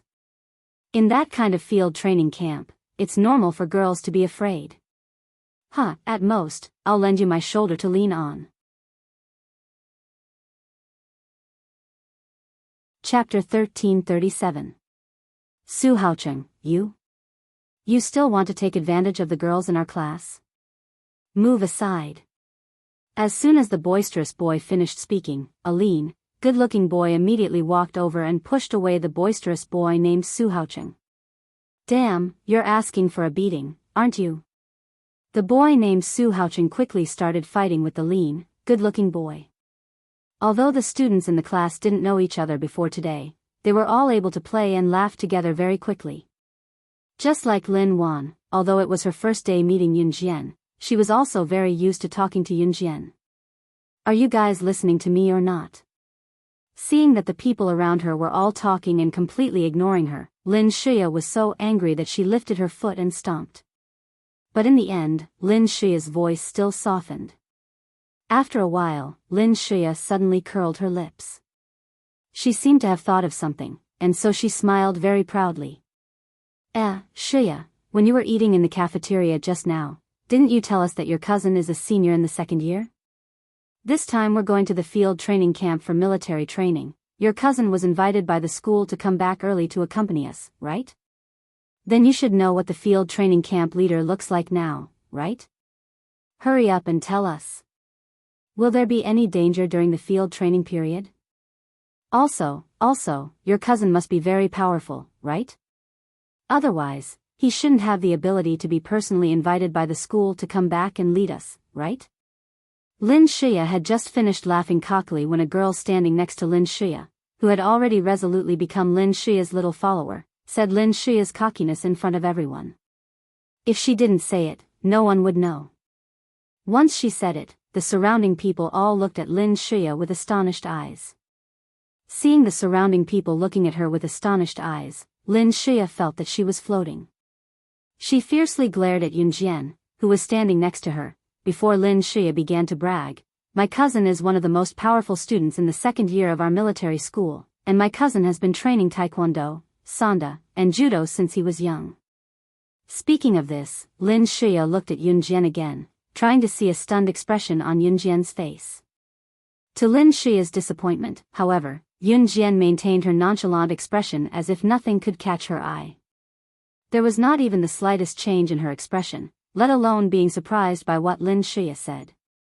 Seeing this, Lin Shia became even angrier. Since the first time she met Yun Jian had dodged her and caused her to bump into a fat and sweaty boy. Until now, Yun Jian had maintained that aloof face that was unpleasant to the eye. Lin Shia felt that she had to tear Yun Jian's face apart or her name would be written upside down. Yun Jian didn't react, but that didn't mean that the surrounding people didn't react. According to Lin Shia, her cousin actually knew Taekwondo, Sanda, and Judo. He could be considered to have everything. Wow! The surrounding students exclaimed loudly. Even some of the boys exclaimed, "That's awesome." Yun Jian only raised her eyelids slightly, not taking it seriously at all. "The school bus is here, the school bus is here. Everyone, hurry up and get ready to get on." Teacher Chu walked over at this time. After counting the number of people in the class, she waved and led all the students to the school bus. One school bus for each class. The military academy was quite wealthy and generous. By the time the students arrived at the field training camp, it was already 3 in the afternoon.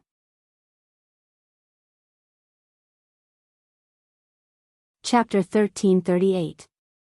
Field Training Camp. The name sounded quite advanced, but in reality, the location of the field training camp was set in a rural village in Min City. The village was called Banqiao Village.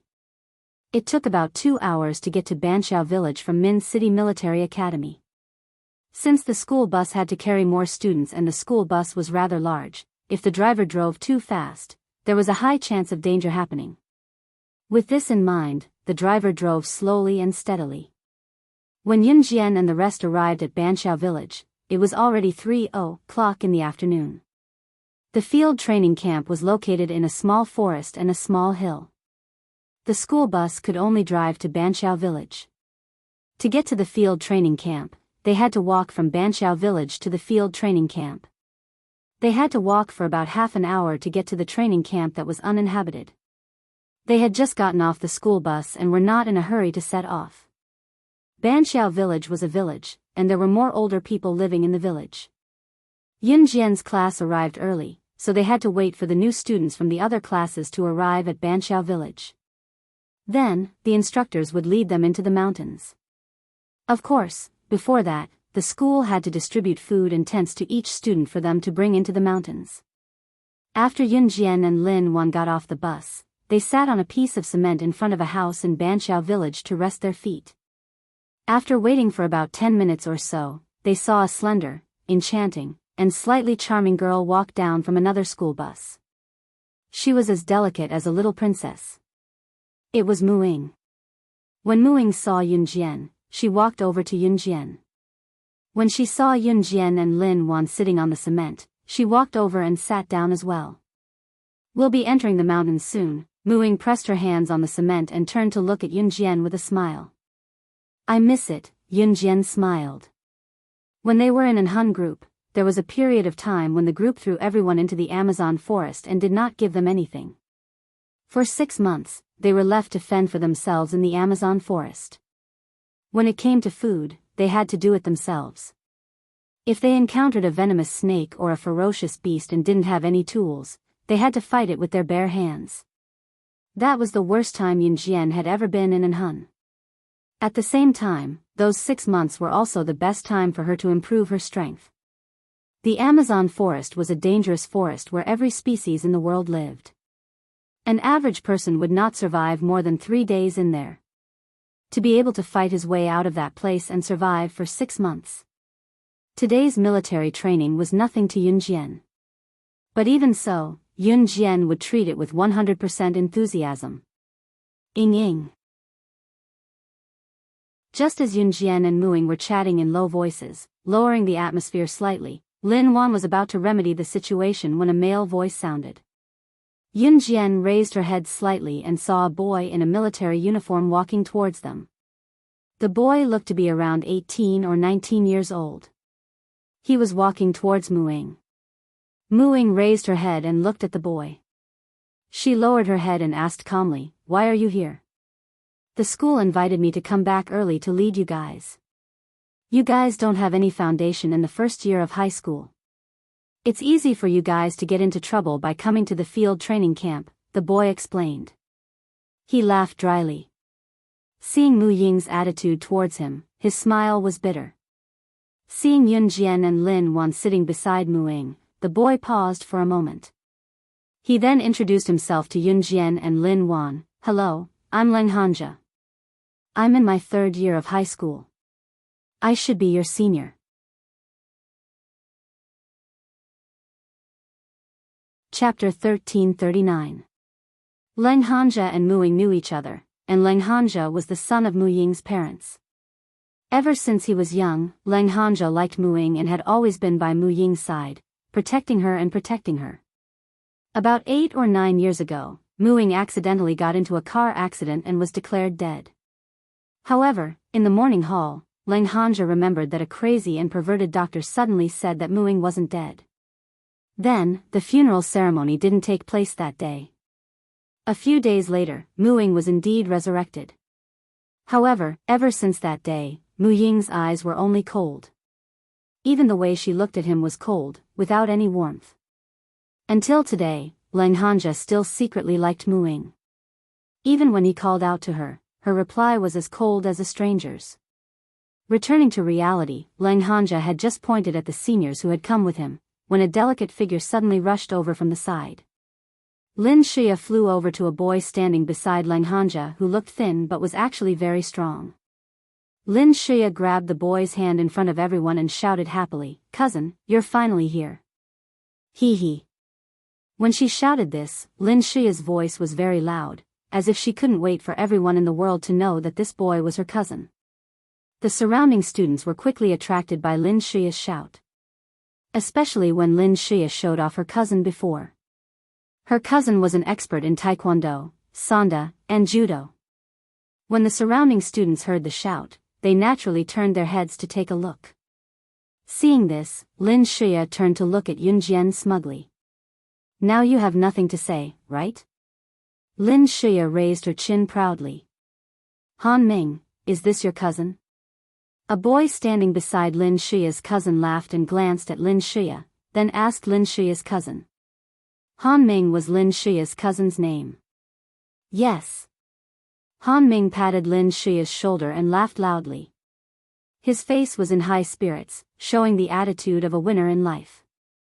Yun Jian and Lin Wan stood at the side and were blatantly ignored. Today, Yun Jian was wearing ordinary clothes. In addition, she was sitting on the cement stone. In order not to steal the limelight, she deliberately lowered her head and didn't let others see her face, so naturally, she was ignored. Just as he said this, he suddenly saw a farmer limping over here in the distance. He ran to the instructors who were standing not far away from Yun Jian and begged for help. Officer, help," he said. "There was a wild boar as big as 2 people. We've never seen such a big wild boar. Several villagers have already been injured. Officer, please save us." The village was a village and a village was a village. When the instructors heard this, they hurried over. One of the instructors frowned and turned to look at Leng Hanja. "Hanja, you and your team leaders come with us. With your current strength, you should be able to help a little." "Yes." Leng Hanja and the others quickly responded. Hearing that there was a wild boar as big as 2 people, the surrounding students were dumbfounded. "Ying, I'll go. I'll be back soon." Leng Hanja turned to look at Mu Ying and said. Just as Leng Hanja and the others were about to turn and follow the instructors, a girl's voice rang out. "I'll go too." Leng Hanja and the other seniors who were leading the team, as well as the surrounding students, were all stunned. They then turned to look at Yun Jian who spoke. "You're a girl, so stay where you are. This is not something you can handle with your strength." Leng Hanja glanced at Yun Jian and said. "That's right, don't be in the limelight. He, someone like you. Lin Shuya seized the opportunity and rushed to scold Yunjian. Chapter 1340. Muing had always been cold and distant in front of Leng Hanja and the others ever since she was saved by the crazy doctor from a car accident 8 or 9 years ago. Sometimes, she would even sit in a corner with her head lowered and stare at the ground with her dark eyes. No one could guess what she was thinking about. After that, Muing had been acting strangely.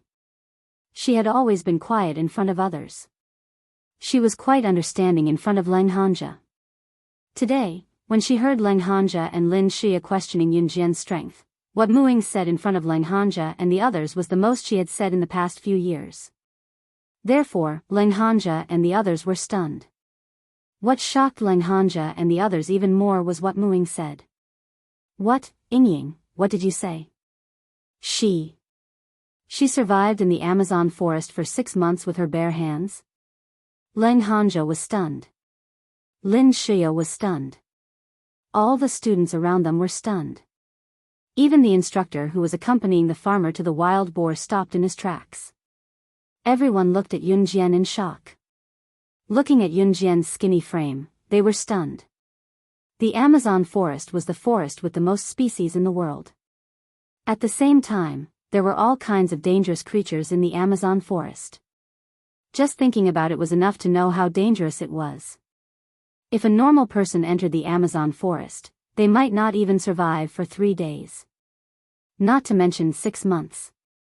These 6 months did not mean that one could stay in the Amazon forest and not encounter any dangerous creatures. Then, one could count the days. For 6 months, one had to eat every day and face all kinds of venomous snakes and beasts. Yunjian survived there for 6 months? How is that possible? How could she survive in the Amazon forest for 6 months? How old is she, and she? Lin Xia tried to find words to refute Yunjian's prowess, but as she spoke, her words became incoherent. Cousin, say something. Even an expert like you who knows Taekwondo, Sanda, and Judo wouldn't dare to go to such a place, right? She's a woman, how could she? Lin Xia didn't want Yunjian to be the center of attention. She was anxious to find any words to deny Yunjian's power. She even brought the topic to her cousin, Han Ming. You girls shouldn't talk nonsense. The Amazon forest isn't a place where you can go as you please. At your age, I'm afraid you don't even have passports, right? You can't even leave the country without a passport. I'm afraid you haven't even left the country before, right? So don't talk nonsense. Han Ming also had a strong desire to show off.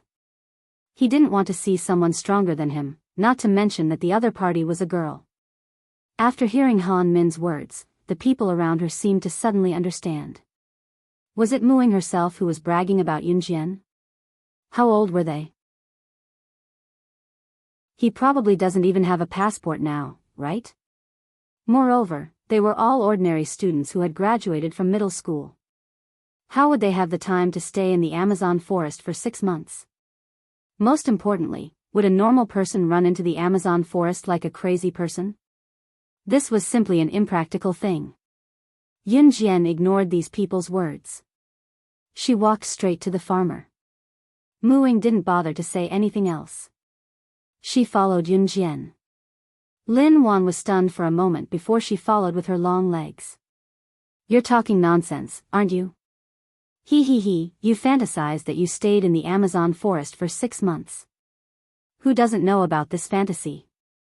Seriously, whoever believes you is an idiot. Seeing this, Lin Xia thought that Yunjian and Muing were exposed by her and her cousin, so they ran to the side in embarrassment. Just as she thought this, she saw Yunjian walking to the farmer who was standing beside the instructor. Grabbing the farmer's collar, Yunjian pulled him out and told him coldly in front of everyone else, "You're the one who's being bullied by me."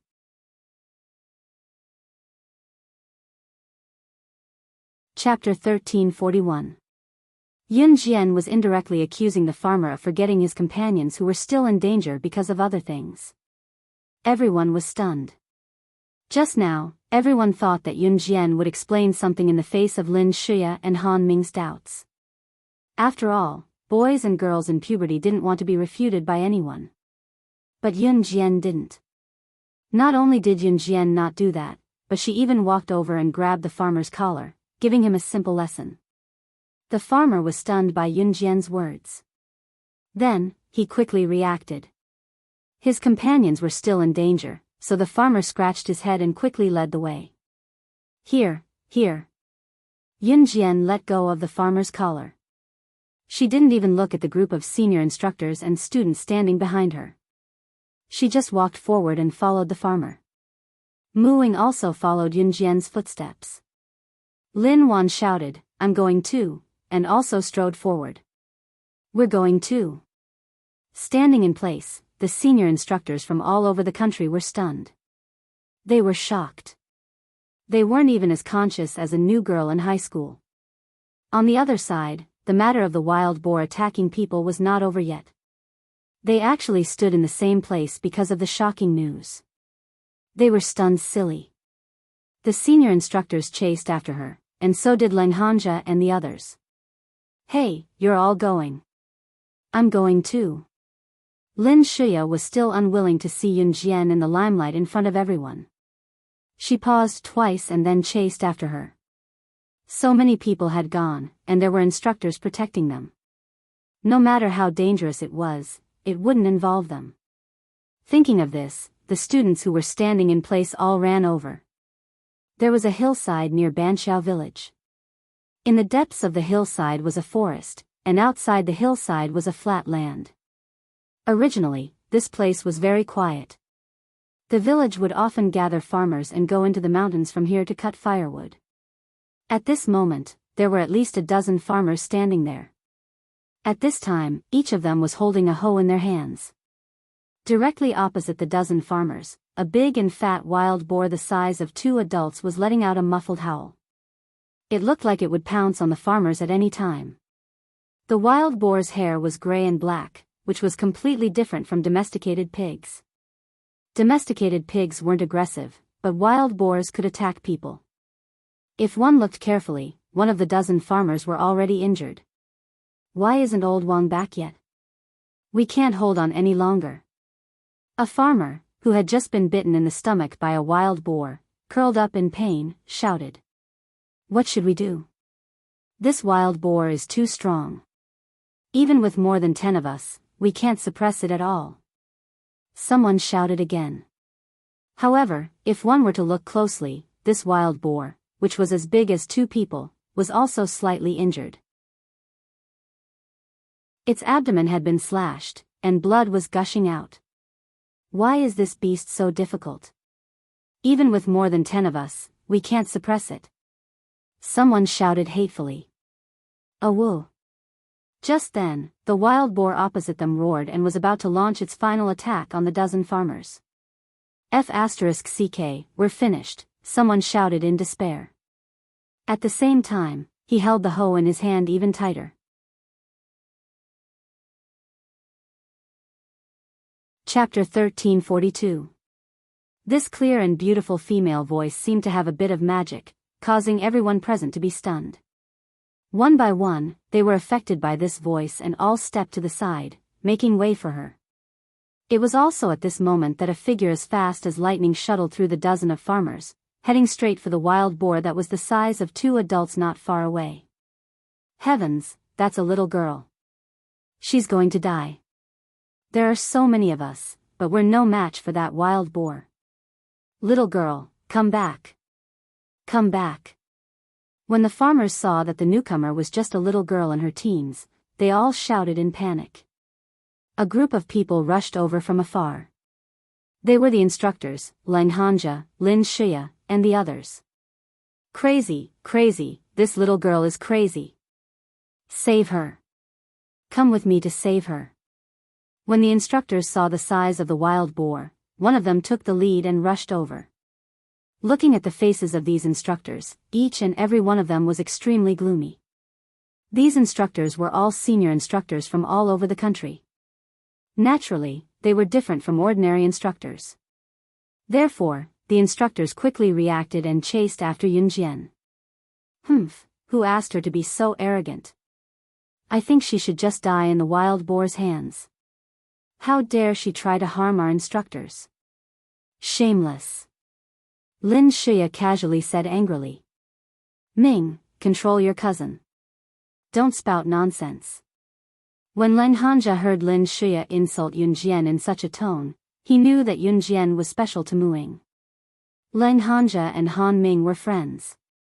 Both of them were members of the Min City Military Academy's student union. Lin Shuya was Han Ming's cousin. Len Hanja didn't know Lin Shuya, but he was very familiar with Han Ming. Therefore, under such circumstances, Len Hanja turned to look at Han Ming and said, Hey, Zhe, it's my cousin's mouth. I can't do anything about it. When Han Ming heard this, he helplessly waved his hand at Len Hanja. Slap. Before Han Ming could finish his words, a sharp slap sounded. This slap was directly aimed at Lin Shuya's face, and she was thrown to the ground in front of everyone. Len Hanja and Han Ming didn't even have time to react. By the time she reacted, Muing had already warned Lin Shuya coldly and solemnly. My hands are stained with blood. If I hear you say anything bad about her again, I don't mind making you one of the dead souls under my blade. Muing had killed a lot of people. Although she didn't kill as many people as Yunjian, she had lived for 9 years in an Han organization. 9 years old meant that Muing had been in an Han for 4 years. To be able to survive in an Han for 4 years, he must have killed a lot of people. In her previous life, Muing was 1.5 years older than Yunjian. Mu Ying's current body was smaller than before, but it was exactly the same size as Yunjian's current body. Otherwise, according to Mu Ying's actual age, she should be 18.5 years old now. Mu Ying's strength was very fierce, so Lin Shuya's heart jumped fiercely. However, Lin Shuya was still angry. Lin Shuya was about to stand up and curse Mu Ying, saying, It's useless for you to lie to me. But she was suddenly shocked by a figure in the distance. Yun Jian pulled out an ordinary butterfly knife from her small bag in front of the instructors, farmers, and the students who came later. She held the butterfly knife in her hand and ran towards the wild boar nimbly. Seeing this, the wild boar also ran towards Yun Jian. The two figures came and went, and the people in the distance couldn't help but hold their breaths. Yun Jian ran past the wild boar, so fast that the people in the distance couldn't even catch a glimpse of Yun Jian's figure. The people didn't even see Yun Jian's movements clearly. She had already flashed past the wild boar and stood behind the wild boar. After that, she gently threw the bloodless butterfly knife back into her small school bag. Everyone was surprised. That wild boar hadn't been killed yet, how did she, ow. Just as everyone was thinking this, the wild boar suddenly howled, and then fell to the ground in front of everyone's eyes. When everyone came to their senses, they all stared with their eyes wide open. Her knife, her speed, was actually faster than the speed at which the wild boar spat out fresh blood after being stabbed in its vital parts. Wherever the knife passed, there wasn't a single trace of blood on the tip of the knife. How fast must one's knife skills be to achieve this? Was she really just an ordinary female student? At this moment, even the senior instructors who were trying to catch up and stop Yun Jian stopped in their tracks, dumbfounded on the spot.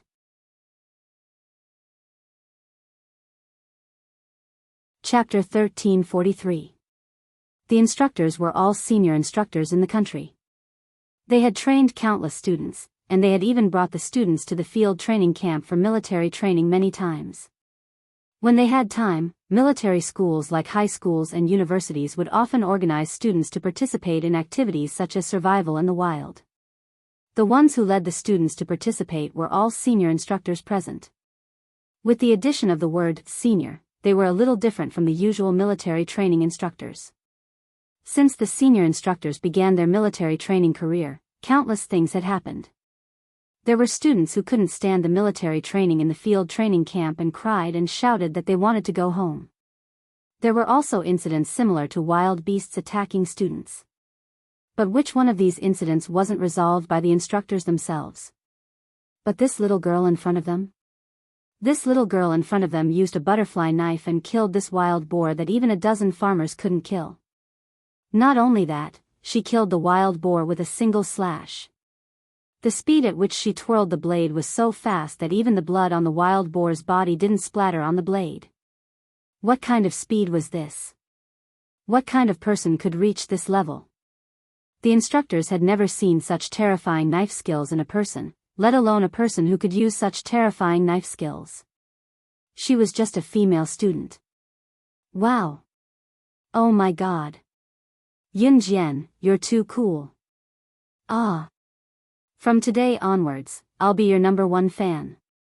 Lin Wan clapped and screamed on the spot.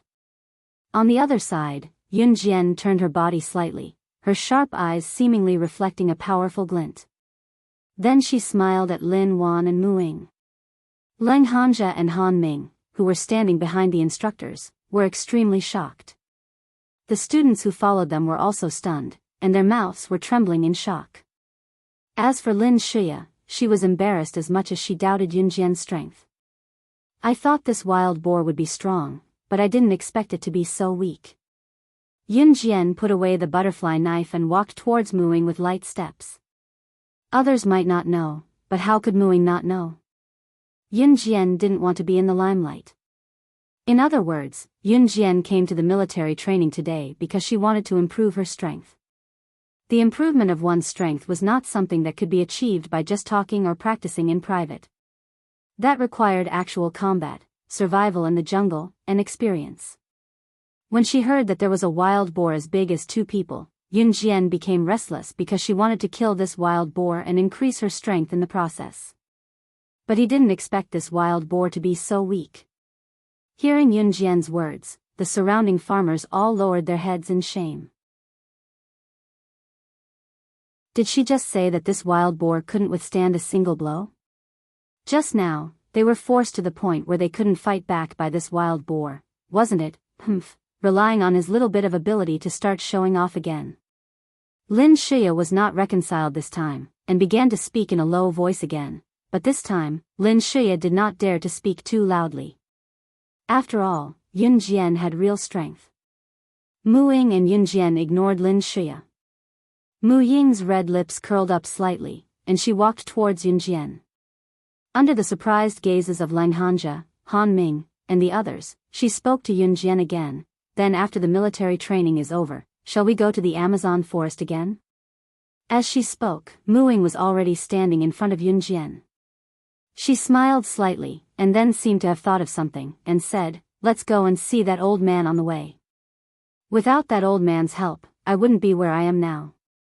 Yunjian and Mu Ying were thrown into the Amazon forest together by an Hun organization, and both of them survived in the Amazon forest for 6 months each.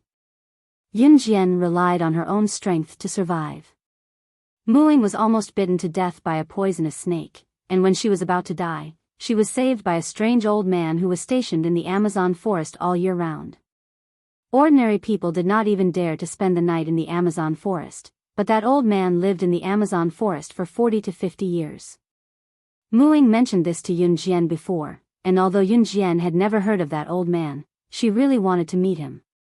Now that Mu Ying mentioned it again, Yunjian smiled. "Sure, after the military training is over, we'll go back to the Amazon forest for a walk."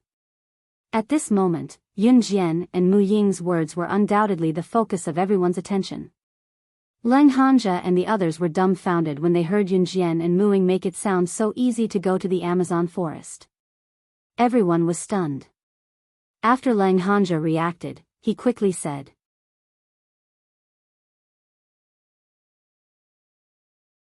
Chapter 1344. Leng Hanja was truly concerned about Mu Ying. Leng Hanja had fallen in love with Mu Ying since he was 7 or 8 years old when he first saw her. Mu Ying was kind to him when they were young, although she did not show any signs of liking him. Even so, Leng Hanja still liked Mu Ying from the bottom of his heart. However, ever since Mu Ying's car accident, Leng Hanja could not see through Mu Ying. Leng Hanja and Mu Ying's parents were family friends. They grew up together and could be considered childhood sweethearts. However, Leng Hanja had always been secretly protecting Mu Ying and secretly liked Mu Ying. The reason why Lang Hanja did not believe Mu Ying's words about going back to the Amazon forest was because he had been protecting Mu Ying since they were young. To put it bluntly, even if Mu Ying went to the toilet, Lang Hanja would know when she went to the toilet. He just did not say it out loud. As for Mu Ying going to the Amazon forest, he had never seen it. He had never seen Mu Ying go abroad. Moreover, Lang Hanja would never think that Mu Ying was no longer the Mu Ying of the past. Lang Hanja knew that he liked the current Mu Ying. He liked her so much that he was willing to hide his love for her and not let her find out. He was willing to protect her secretly. Mu Ying frowned when she heard Lang Hanja's words. She knew that Lang Hanja liked her.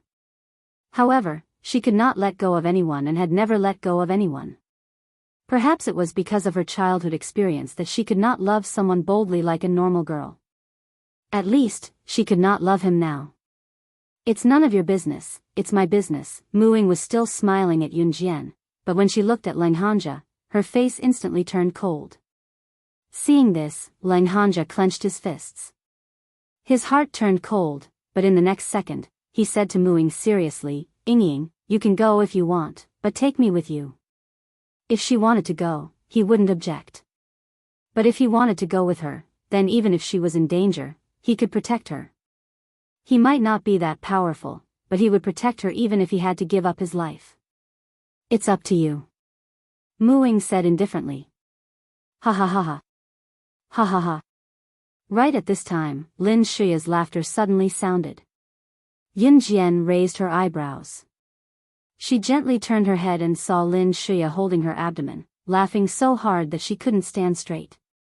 When the people around heard Lin Shuya's laughter, they all looked over. At this time, Lin Shuya had finished laughing. She looked at Yun Jian. The hatred in her eyes could be seen by anyone. However, Lin Shuya looked at Yun Jian. She said to Yun Jian very mockingly, "Still want to go shopping? Did you hear what she said just now? She said she was going to go shopping in the Amazon forest." Ha ha ha. Does she think the Amazon forest is her home? Shopping? I'm dying of laughter. Also, Yun Jian, do you really think you're invincible just because you killed a wild boar? Let's not talk about how many talents there are in the world. There are plenty of talents in Country Z. Do you think you're invincible just because you killed a wild boar? I'm dying of laughter. Ha, do you think you're the leader of an international assassin organization like those movies? Do you think you have countless assassins and secret agents working for you?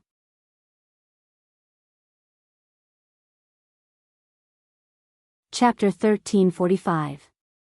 Lin Shuya's laughter infected almost all the students. However, after hearing Lin Shuya's words, the surrounding students felt that it was indeed reasonable. That's right, it's just killing a wild boar. There are many powerful people in this world. We are still young, so we can't be so conceited. The little follower standing next to Lin Shuya immediately raised his head and agreed loudly. After hearing Lin Shuya's words, especially her sentence, "Do you think you have countless assassins and secret service agents working for you?" Yun Jian's cold lips curled up slightly without anyone noticing. Yun Jian ignored Lin Shuya. You can't say that. This little junior is really capable. At least, she killed that wild boar just now. This is an ironclad fact. In short, I believe what she said just now. Just when Lin Shuya was a little unconvinced, a slightly more mature female voice sounded. Hearing this, even Yun Jian couldn't help but turn her head to look. She saw a girl in her late teens walking over.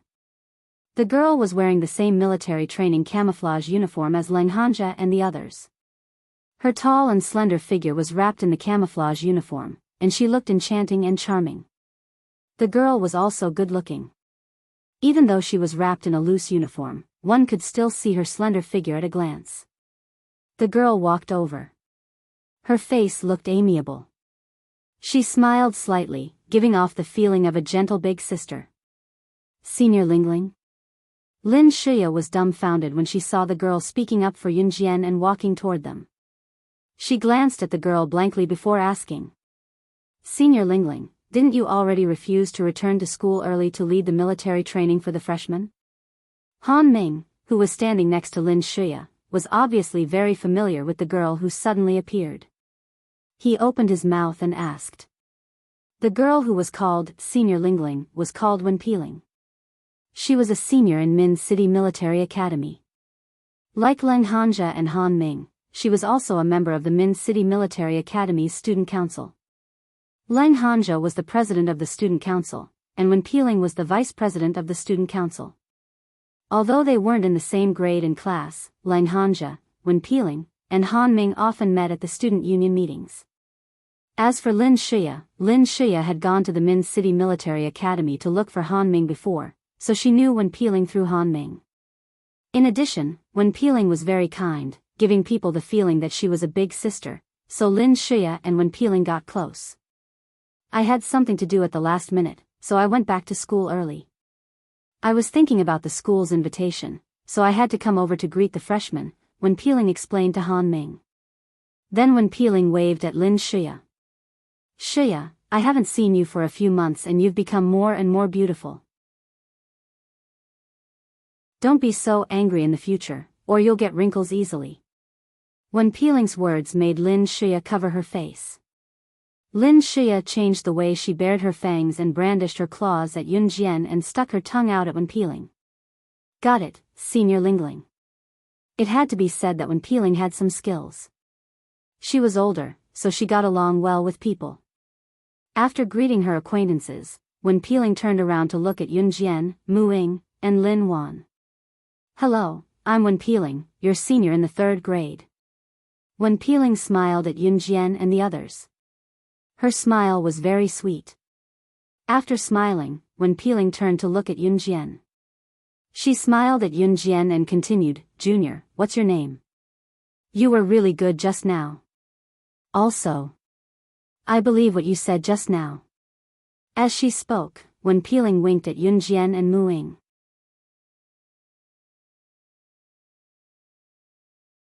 Chapter 1346. Yun Jian, what a nice name. She's as beautiful as you. Wen Peeling praised Yun Jian greatly. This time, Yun Jian just pursed her lips and didn't say anything. Okay, if there's nothing else, go back to Banqiao village. We'll be distributing the food and tents later, and you'll have to change into the military training camouflage uniform. Since the matter had been resolved, and it was getting late, one of the instructors stood up and said, let's go back to the dormitory for a while. As soon as the instructor spoke, the students all retreated to Banqiao village. Let's go too. Lin Wan turned her head to look at Yun Jian, then at Mu Ying, and then said. Okay. Yun Jian nodded gently. When the 3 of them were about to leave, the senior instructor who urged the students to go back to Banqiao village called out to Yun Jian in time. Wait, you're Yun Jian, right? Please stay for a while, I have something to tell you. Seeing the instructor call out to her, Yun Jian's eyes moved slightly. She nodded indifferently, then turned her head to Mu Ying and Lin Wan and said, you two go back to Banqiao village first. Okay, then come over quickly later. Mu Ying and Lin Wan knew that Yun Jian was stopped by the instructor, so they both nodded and walked back. Ying, don't walk so fast, wait for me. Leng Hanja saw Mu Ying walking in the direction of Banqiao village, so he quickly ran after her. Lin Shuya looked at Yun Jian, snorted coldly, and left with Wen Peeling and Han Ming. After the surrounding students all left, the senior instructor who called out to Yun Jian just now came up. The surrounding senior instructors hadn't left yet. But the other senior instructors were a little confused when they saw the instructor call out to Yun Jian. The dozen or so farmers standing around hadn't left yet. Although this wild boar was ferocious, after the wild boar died, its meat tasted even better than domesticated pigs. Naturally, the villagers would not let go of such a delicacy. Now, more than a dozen farmers were planning to divide this wild boar. Seeing that Yun Jian was stopped by the instructors, one of the farmers came over and stood in front of Yun Jian. He looked at her with a bright smile and said sincerely, I'm sorry, Yun Jian. Little girl, I'm the village chief of Banqiao village. Thank you for your help just now. My wife will be cooking dinner later. I'll bring the wild boar back and let her cook it, It's very fresh. You must come to my house for dinner later. The farmer who claimed to be the village chief was very enthusiastic. Thank you for your kindness, but I have to go into the mountains with my classmates later, so I won't be staying for dinner. Yun Jian rejected the village chief's kindness. The village chief was a reasonable person. He knew that Yun Jian was going with her classmates, so he did not force her. After the dozen or so villagers carried the big and fat wild boar away, the senior instructor who called out to Yun Jian spoke to Yun Jian in front of all the slightly surprised instructors. You're Yun Jian, right? I'm Zhou Jiren. You may not know me, but it's okay, I know you. You're the Advanced Special Forces soldier with the codename Killing God under Old GE's command, right? Oh, right, you're from Team Monarch. Once Instructor Zhou finished speaking, the eyes of the instructors around him lit up. Could this be the Killing God who led the Zhe province army to join forces with the Kosha mercenaries and Enhan to wipe out the Inferno Ring? Another instructor exclaimed in shock. This group of instructors came from all over the country and were the best team of instructors in Country Z. Like the senior instructors present, what kind of talent had they not seen before? However, they had never seen a talent like Yun Jian. They had heard of Team Monarch's Killing God a long time ago and heard that she was a girl.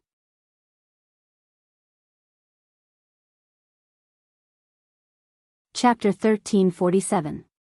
Looking at the surprised eyes of the instructors, Yun Jian didn't feel proud of herself for being able to make these senior instructors from all over the country gasp in amazement. She was different from the average student, so naturally, she wouldn't feel proud of herself for making the senior instructors in front of her stunned. Just say what you want, I don't like to beat around the bush. Looking at the instructor who stopped her just now, Yun Jian's expression didn't change at all as she said it out loud. Even in front of so many instructors, Yun Jian wasn't afraid at all. Looking at Yun Jian like this, the instructors present were all stunned. Instructor Zhou was also stunned for a moment. Obviously he didn't expect Yun Jian to say this. If it was any other adolescent boy or girl, they would definitely be proud of themselves. But what about Yun Jian? She wasn't even afraid of saying the wrong thing in front of the instructors. Ahem. Instructor Zhou covered his mouth and coughed lightly to show his embarrassment. He did have something to talk to Yun Jian about. But just now he planned to chat with Yun Jian for a while, planning to get familiar with Yun Jian before talking about business. But since Yun Jian saw through it, then Instructor Zhou didn't plan to hide it anymore. Ahem, I do have something to talk to you about. Instructor Zhou said, paused, then continued.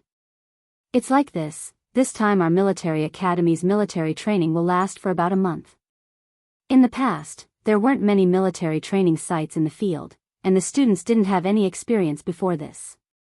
But for this year's freshmen, the higher-ups issued a new notice, saying that in the last 7 days of this month's military training, you have to participate in a field survival activity.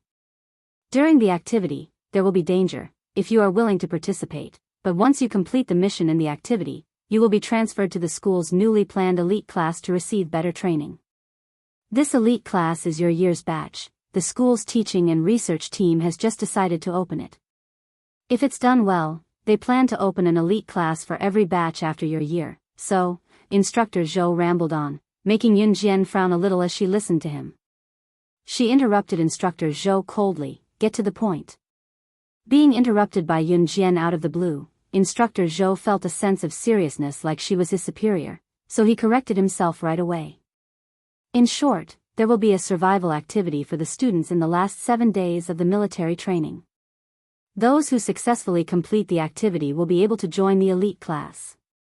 I want to ask you to do your best to ensure the safety of the other students during the survival activity. This wilderness survival activity is voluntary, right? How can you be so sure that I will choose to participate? Yun Jian crossed her arms and looked at Instructor Zhou.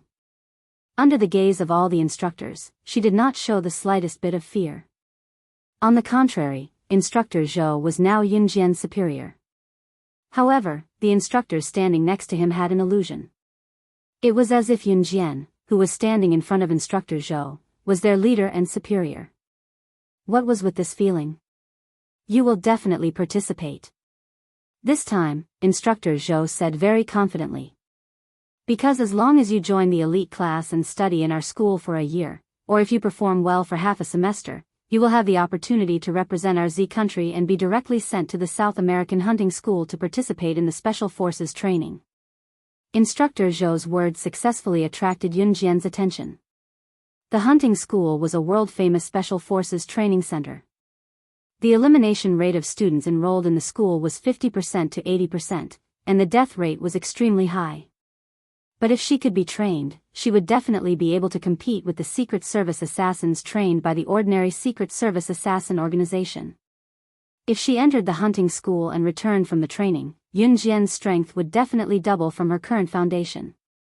Even more powerful than in her previous life.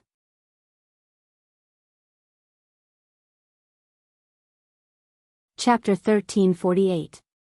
Instructor Zhou was very smart. He knew how to make demands based on what she was thinking. Yunjian wanted to improve her strength. The other instructors did not notice this because Yunjian hid it well. However, Instructor Zhou noticed it. This meant that Instructor Zhou was very observant and smart.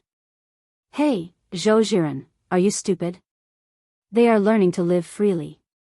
Why would they go to a place like the hunting school? That place is not a place for people to stay. The mortality rate is also high. Those who failed halfway and were driven back were already lucky. She is a good girl. How could she go to that kind of place? People will die in that place. One of the instructors heard Instructor Zhou say this to Yunjian. This instructor started to preach to Instructor Zhou on the spot. The other instructors heard this instructor's words and felt that it was reasonable. All the instructors felt that Instructor Zhou was talking nonsense. Which normal girl would want to go to that kind of place? Especially the children nowadays. Every one of them liked to enjoy life. No one liked to go to that kind of place to suffer. And something could happen at any time. What's more, after entering the hunting school, there was no way to quit. In that place, unless you failed the assessment and were eliminated, you had to stay in there even if you died. Little girl, don't listen to his nonsense. That kind of place is not something you can go to. However, I really need your help in this wilderness survival activity. An instructor standing at the side said to Yunjian with a smile. Just as the instructor said this, Yunjian's voice interrupted him. The instructors present heard it clearly. I agree. I will try to ensure the safety of the other students in the wilderness survival activity. However, if they don't listen to me and something happens to them, it has nothing to do with me. In addition, the premise of all this is that after I join the elite class, you must help me get a place to go to the hunting school. Yunjian was not a little girl without any social experience. Since Instructor Zhou had made a request, she naturally would not help if he could not guarantee that she would get what she wanted. Instructor Zhou sighed at Yunjian's shrewdness. He did not forget to reply to her, okay. I promise. Okay, then I'll leave first. Yunjian glanced at Instructor Zhou from the corner of her eyes, then turned around and walked in the direction where Mu Ying and Lin Wan had left. After Yunjian left, Instructor Zhou laughed and shook his head. The younger generation will surpass us in time. The younger generation will surpass us in time. We are already old. Mu Ying and Lin Wan had already received their equipment, tents, camouflage uniforms, food, and water. She stood in place and waited for Yunjian. Then, she saw a figure walking over. Yunjian, over here. Lin Wan waved at Yunjian. At this moment, Lin Wan and Mu Ying were sitting together, and the two of them were quite congenial. Let's go get our equipment. Mu Ying patted her military travel bag lightly. Don't look down on this travel bag. The things that could be packed in this bag were not few. All the equipment that was just distributed had already been packed in this military travel bag. Yunjian nodded, then walked towards the teacher who was distributing the equipment. Yo, what did the instructor say to you just now? Just when Yunjian was halfway there, Lin Shia stopped Yunjian. She spoke to Yunjian in a strange tone. Trash, you don't need to know. If I were you, I would shrink into a ball and scram. Yun Jian's footsteps paused. This time, she did not ignore Lin Shuya. Instead, she turned her head and said something to Lin Shuya in a good mood.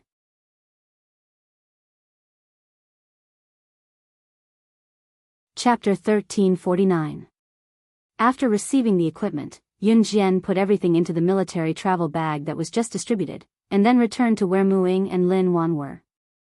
Hey, Yun Jian, that Lin Shuya's face was as ugly as if she ate **T.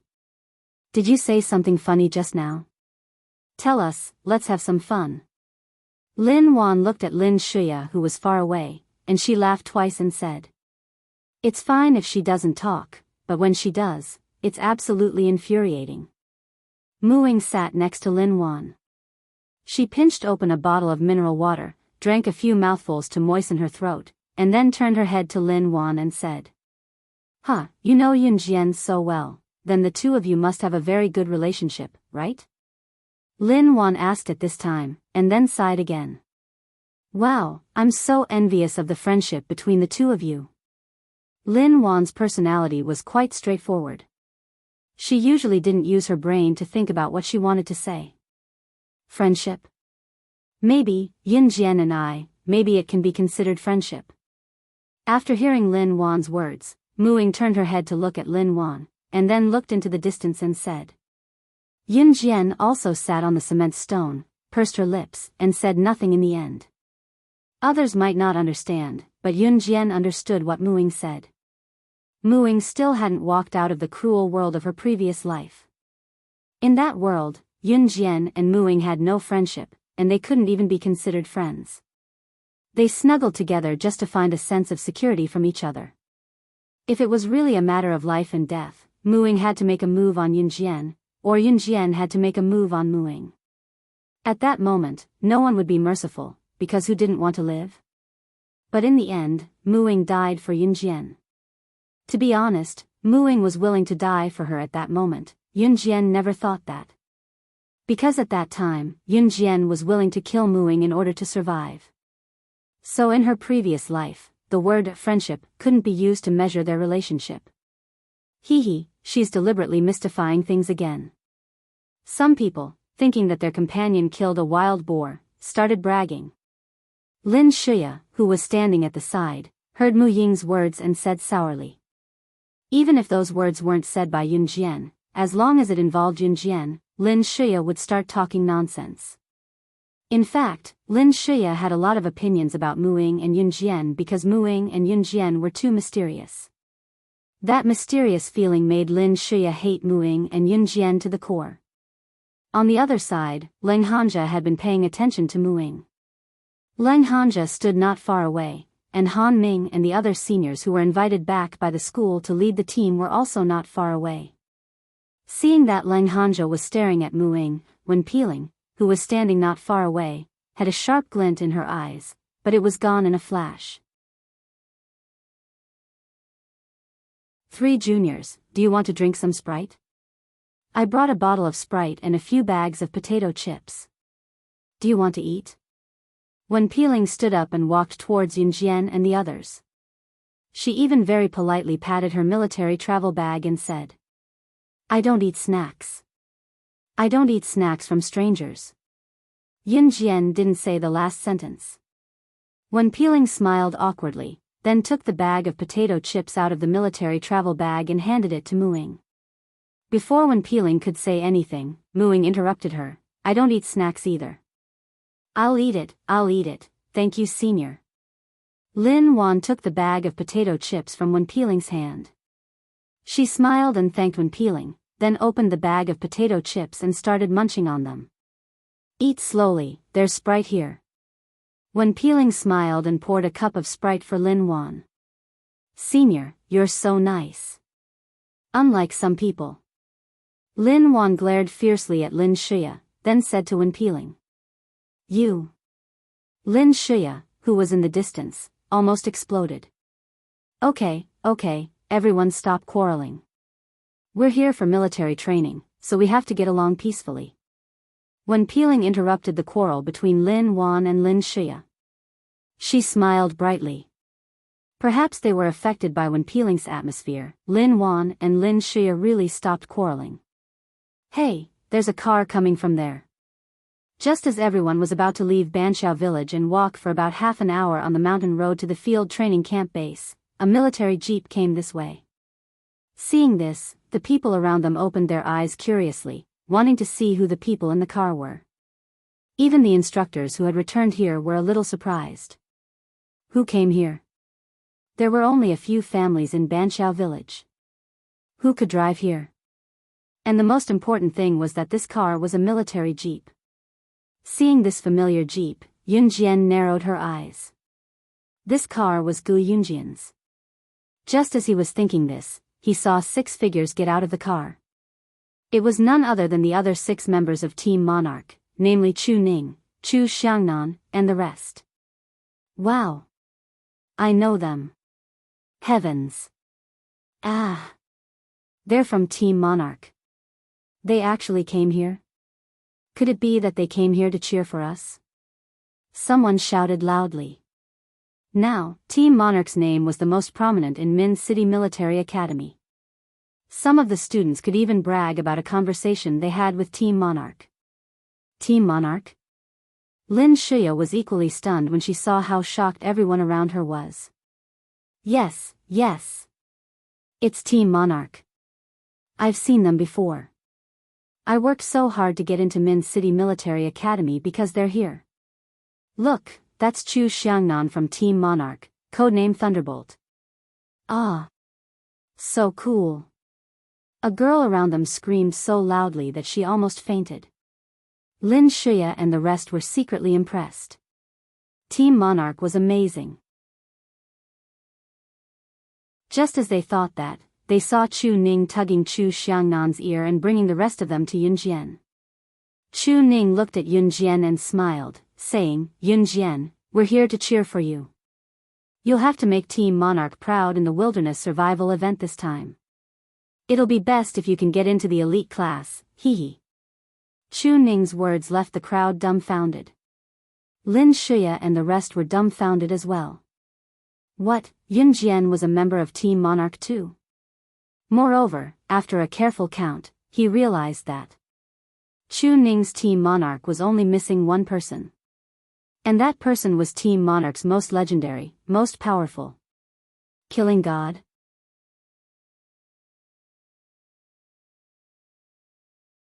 Chapter 1350. The students around them, Lin Shuya, Leng Hanja, Wen Peeling, Han Ming, as well as the students from other classes, were dumbfounded. Was there any other news that they had always admired? Many of them had even come to the military school because they heard that Slashing God was studying in Min City's military academy. In the end, not only was Slashing God among them, but she was also a skinny girl who looked like she could not fight. If Yunjian was really Slashing God, then it was not so unbelievable that she had killed the wild boar alone just now. So she's Slashing God? Lin Shuya asked blankly the moment Chu Ning dragged Chu Xiangnan to Yunjian. She was still in disbelief. Before this, Lin Shuya was still in awe when she heard Slashing God's title. She's so valuable. My Yunjian, Chu Ning replied to Lin Shuya before mimicking a soft female voice and pounced on Yunjian. She even pushed away Chu Xiangnan who had been dragging her all the way. Chu Xiangnan scratched his head helplessly. Yunjian did not even look up. She extended a hand to stop Chu Ning from pouncing on her and asked, "Why are you guys here?"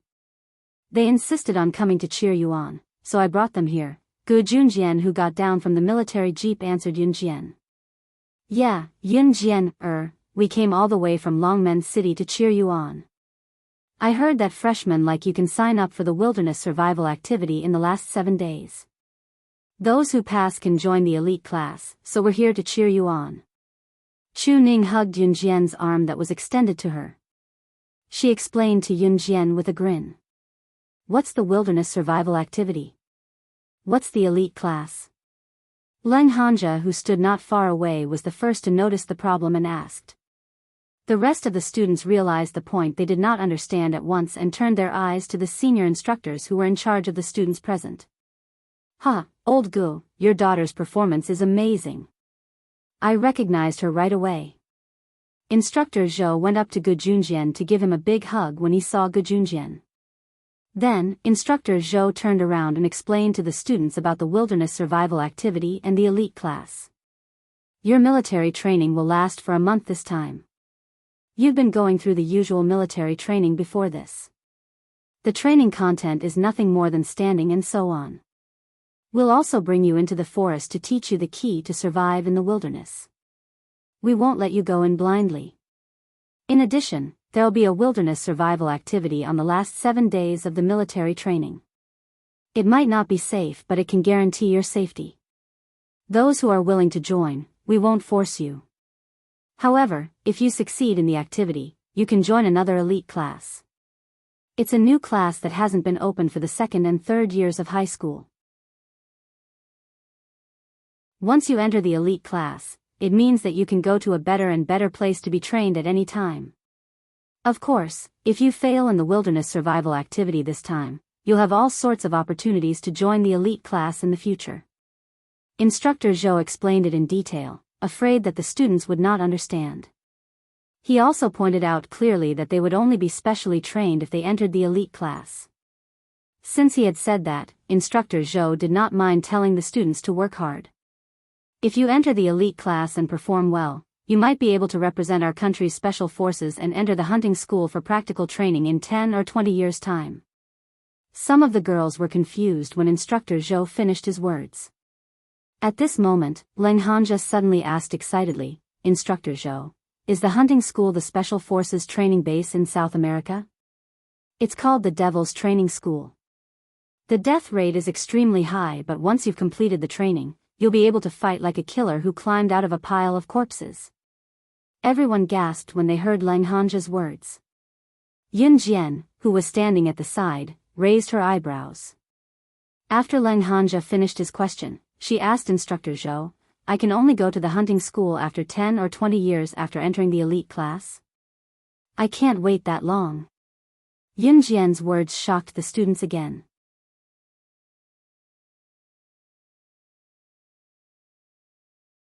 Chapter 1351. Moreover, judging from Yun Jian's tone, it was as if it was inevitable that she would go to the hunting school with a high mortality rate. Since the establishment of the hunting school, only a dozen to 20 special forces from Z country have been admitted. Moreover, those who were eliminated in the middle were mostly missing an arm or a leg. They were considered lucky. Usually, the bodies of those who were eliminated in the middle were sent back directly. "Yun Jian, do you really want to go to such a place?" Leng Hanja asked because Yun Jian was Mu Ying's friend. "I have to go." After Yun Jian finished speaking, she turned her gaze to Instructor Zhou in front of everyone. Instructor Zhou had yet to reply to her question. When he first told her, Instructor Zhou said that she could go to the hunting school after studying in the elite class for a year or even half a semester if she was fast. However, he now said that after entering the elite class, she would have to stay in the elite class for another 10 to 20 years. She might not even be able to go to the hunting school. That's for the ordinary people who can enter the elite class. As for you, I estimate that you'll be qualified to go to the hunting school in half a semester. Instructor Zhou praised Yun Jian highly. Those who could enter the elite class were definitely the cream of the crop. However, in Yun Jian's case, even the elites of the elite class had to add an ordinary in front of them. However, it made sense. The elites of the elite class had to wait for another 10 to 20 years before they had the chance to represent the country to go to the hunting school. It was the lifelong wish of many special forces to be able to enter the hunting school for training. Instructor Zhou's evaluation of Yun Jian shocked all the students who were standing around. Even Gu Junjian did not expect Instructor Zhou to have such a high evaluation of Yun Jian. Instructor Zhou was a senior instructor. Even in the international arena, he had a certain amount of status. Anything that came out of his mouth would definitely not be something that he would just talk about. "Instructor Zhou, is she really that powerful?" Lin Shiya's unconvinced voice was heard. Hearing this, the group of people standing around even had the urge to send Lin Shiya flying with a slap. How could she refute the instructor's words? At this time, Instructor Zhou's words were heard again. He looked at Yun Jian with a probing gaze and said, "I'm afraid her strength is more powerful than I thought. As for how capable she is, you can ask her yourself." In fact, all the instructors present wanted to know this very much. Lin Shia didn't expect to get such an answer. She stomped her feet and walked away unconvinced. Yun Jian pretended not to hear Instructor Zhou's question and pretended not to say anything. Seeing this, Instructor Zhou didn't force Yun Jian to say more. The month-long military training had officially begun. After all the students had set up their tents in the field training camp, they would begin their normal military training. Chu Ning and the others returned to Longmen City under Gu Yunjian's lead. Other than standing in a military posture, the military training also included some basic military steps. It was no different from the military training in an ordinary school, except that it took a little longer. Nothing out of the ordinary happened during this period, so more than 20 days had passed in the blink of an eye. It was time for the field survival exercise the next day. At night, sitting on the lawn and watching the moon in the sky, Yun Jian, Mu Ying, and Lin Wan sat in front of the tent. The three of them were silent for a while before Mu Ying broke the silence. She seemed to hesitate for a long time before clenching her fists and turning to Yun Jian to say, "Yun Jian, I want to go to the hunting school too." Before Yun Jian could say anything after she said that, a tall silhouette rushed up from the side. It was Leng Hanja.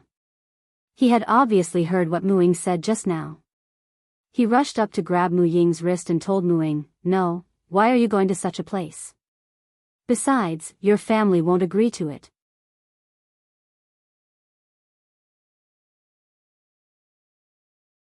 Chapter 1352. All they saw was a tall and slender figure leaning against the tree. His slender legs and silhouette were as dazzling as the stars in the dark. It was enough to make all the girls present scream until they lost themselves. Fortunately, it was nighttime. Other than the students from different schools, the rest of the students had either returned to their tents or gathered together to play cards. No one looked in that direction. When Yun Jian turned her head to look, her eyes met with a pair of deep, shining eyes in the dark. When she came back to her senses, she saw that the person leaning against the tree was already walking over. That pair of slender legs seemed to have been carefully carved by God. Very quickly, it attracted the attention of the students who hadn't noticed him before. "Damn!" One of the boys who was playing poker screamed. He was so scared that he dropped the poker cards in his hand into the bonfire that was lit by the firewood. Ce suddenly appeared, like a ghost in the dark. The crowd sitting around him was shocked. When they came back to their senses, they saw that Ce was already walking toward Yun Jian. "Who's this guy?" He suddenly appeared like a ghost. "I was scared to death," someone said loudly. "But this man is so handsome." Another girl held her face in her hands and shouted out loud in a rather infatuated manner. Ce ignored everything around him. After he walked over, he grabbed Yun Jian's hand and pulled Yun Jian up from the ground. Then, he walked toward the small forest. Hey, who are you? How can you take away a student from our school without permission?" An instructor who was patrolling saw Ce suddenly pull Yun Jian toward the small forest. He quickly chased after him to stop him. The moment he saw Ce, Lin Shia, who was sitting not far away with Wen Peeling and Han Ming, was stunned. All the students thought that Yun Jian was in a relationship at a young age. After all, this guy who suddenly appeared walked over and pulled Yun Jian away in front of the instructor. If this wasn't love, then what was? And they actually dared to do it so openly. After hearing the instructor's question, Ce narrowed his eyes. At the same time, he didn't let go. Instead, he pulled Yun Jian into his arms. "Instructor, they're openly dating each other. Let's not talk about the fact that we're students. I don't think even in the military, you can hug so openly, right? I suggest that Yun Jian be punished." Seeing such a tall and handsome man hugging Yun Jian, Lin Shia was very unconvinced. The jealousy in her heart also sprouted. Lin Shia just happened to catch this scene. She started egging Yun Jian on, as if she was afraid that Yun Jian wouldn't be punished. Dating? Ce broke into a smile, his handsome face mesmerizing. Lin Shia couldn't help but stare. This time, I agree with Shia's point of view. It's best not to fall in love early in school, especially in our military school. Moreover, it's still the military training period now. Wen Peeling stood up rather gently and said a sentence of justice. Ahem, even if you're Team Monarch/ing God, I can't cover for you, so. The instructor was about to punish Yun Jian. Just then, Ce suddenly half-hugged Yun Jian. He took out a thin book from his trouser pocket and threw it to the instructor. He hugged Yun Jian's slender waist again and suddenly curled his lips to declare his sovereignty. Nominally, she's already my wife. This is country ours marriage certificate. We're legal. The instructor grabbed the book and glanced at it. Then, his face stiffened. This is really country ours marriage certificate. I have a relative who was married to a country our citizen.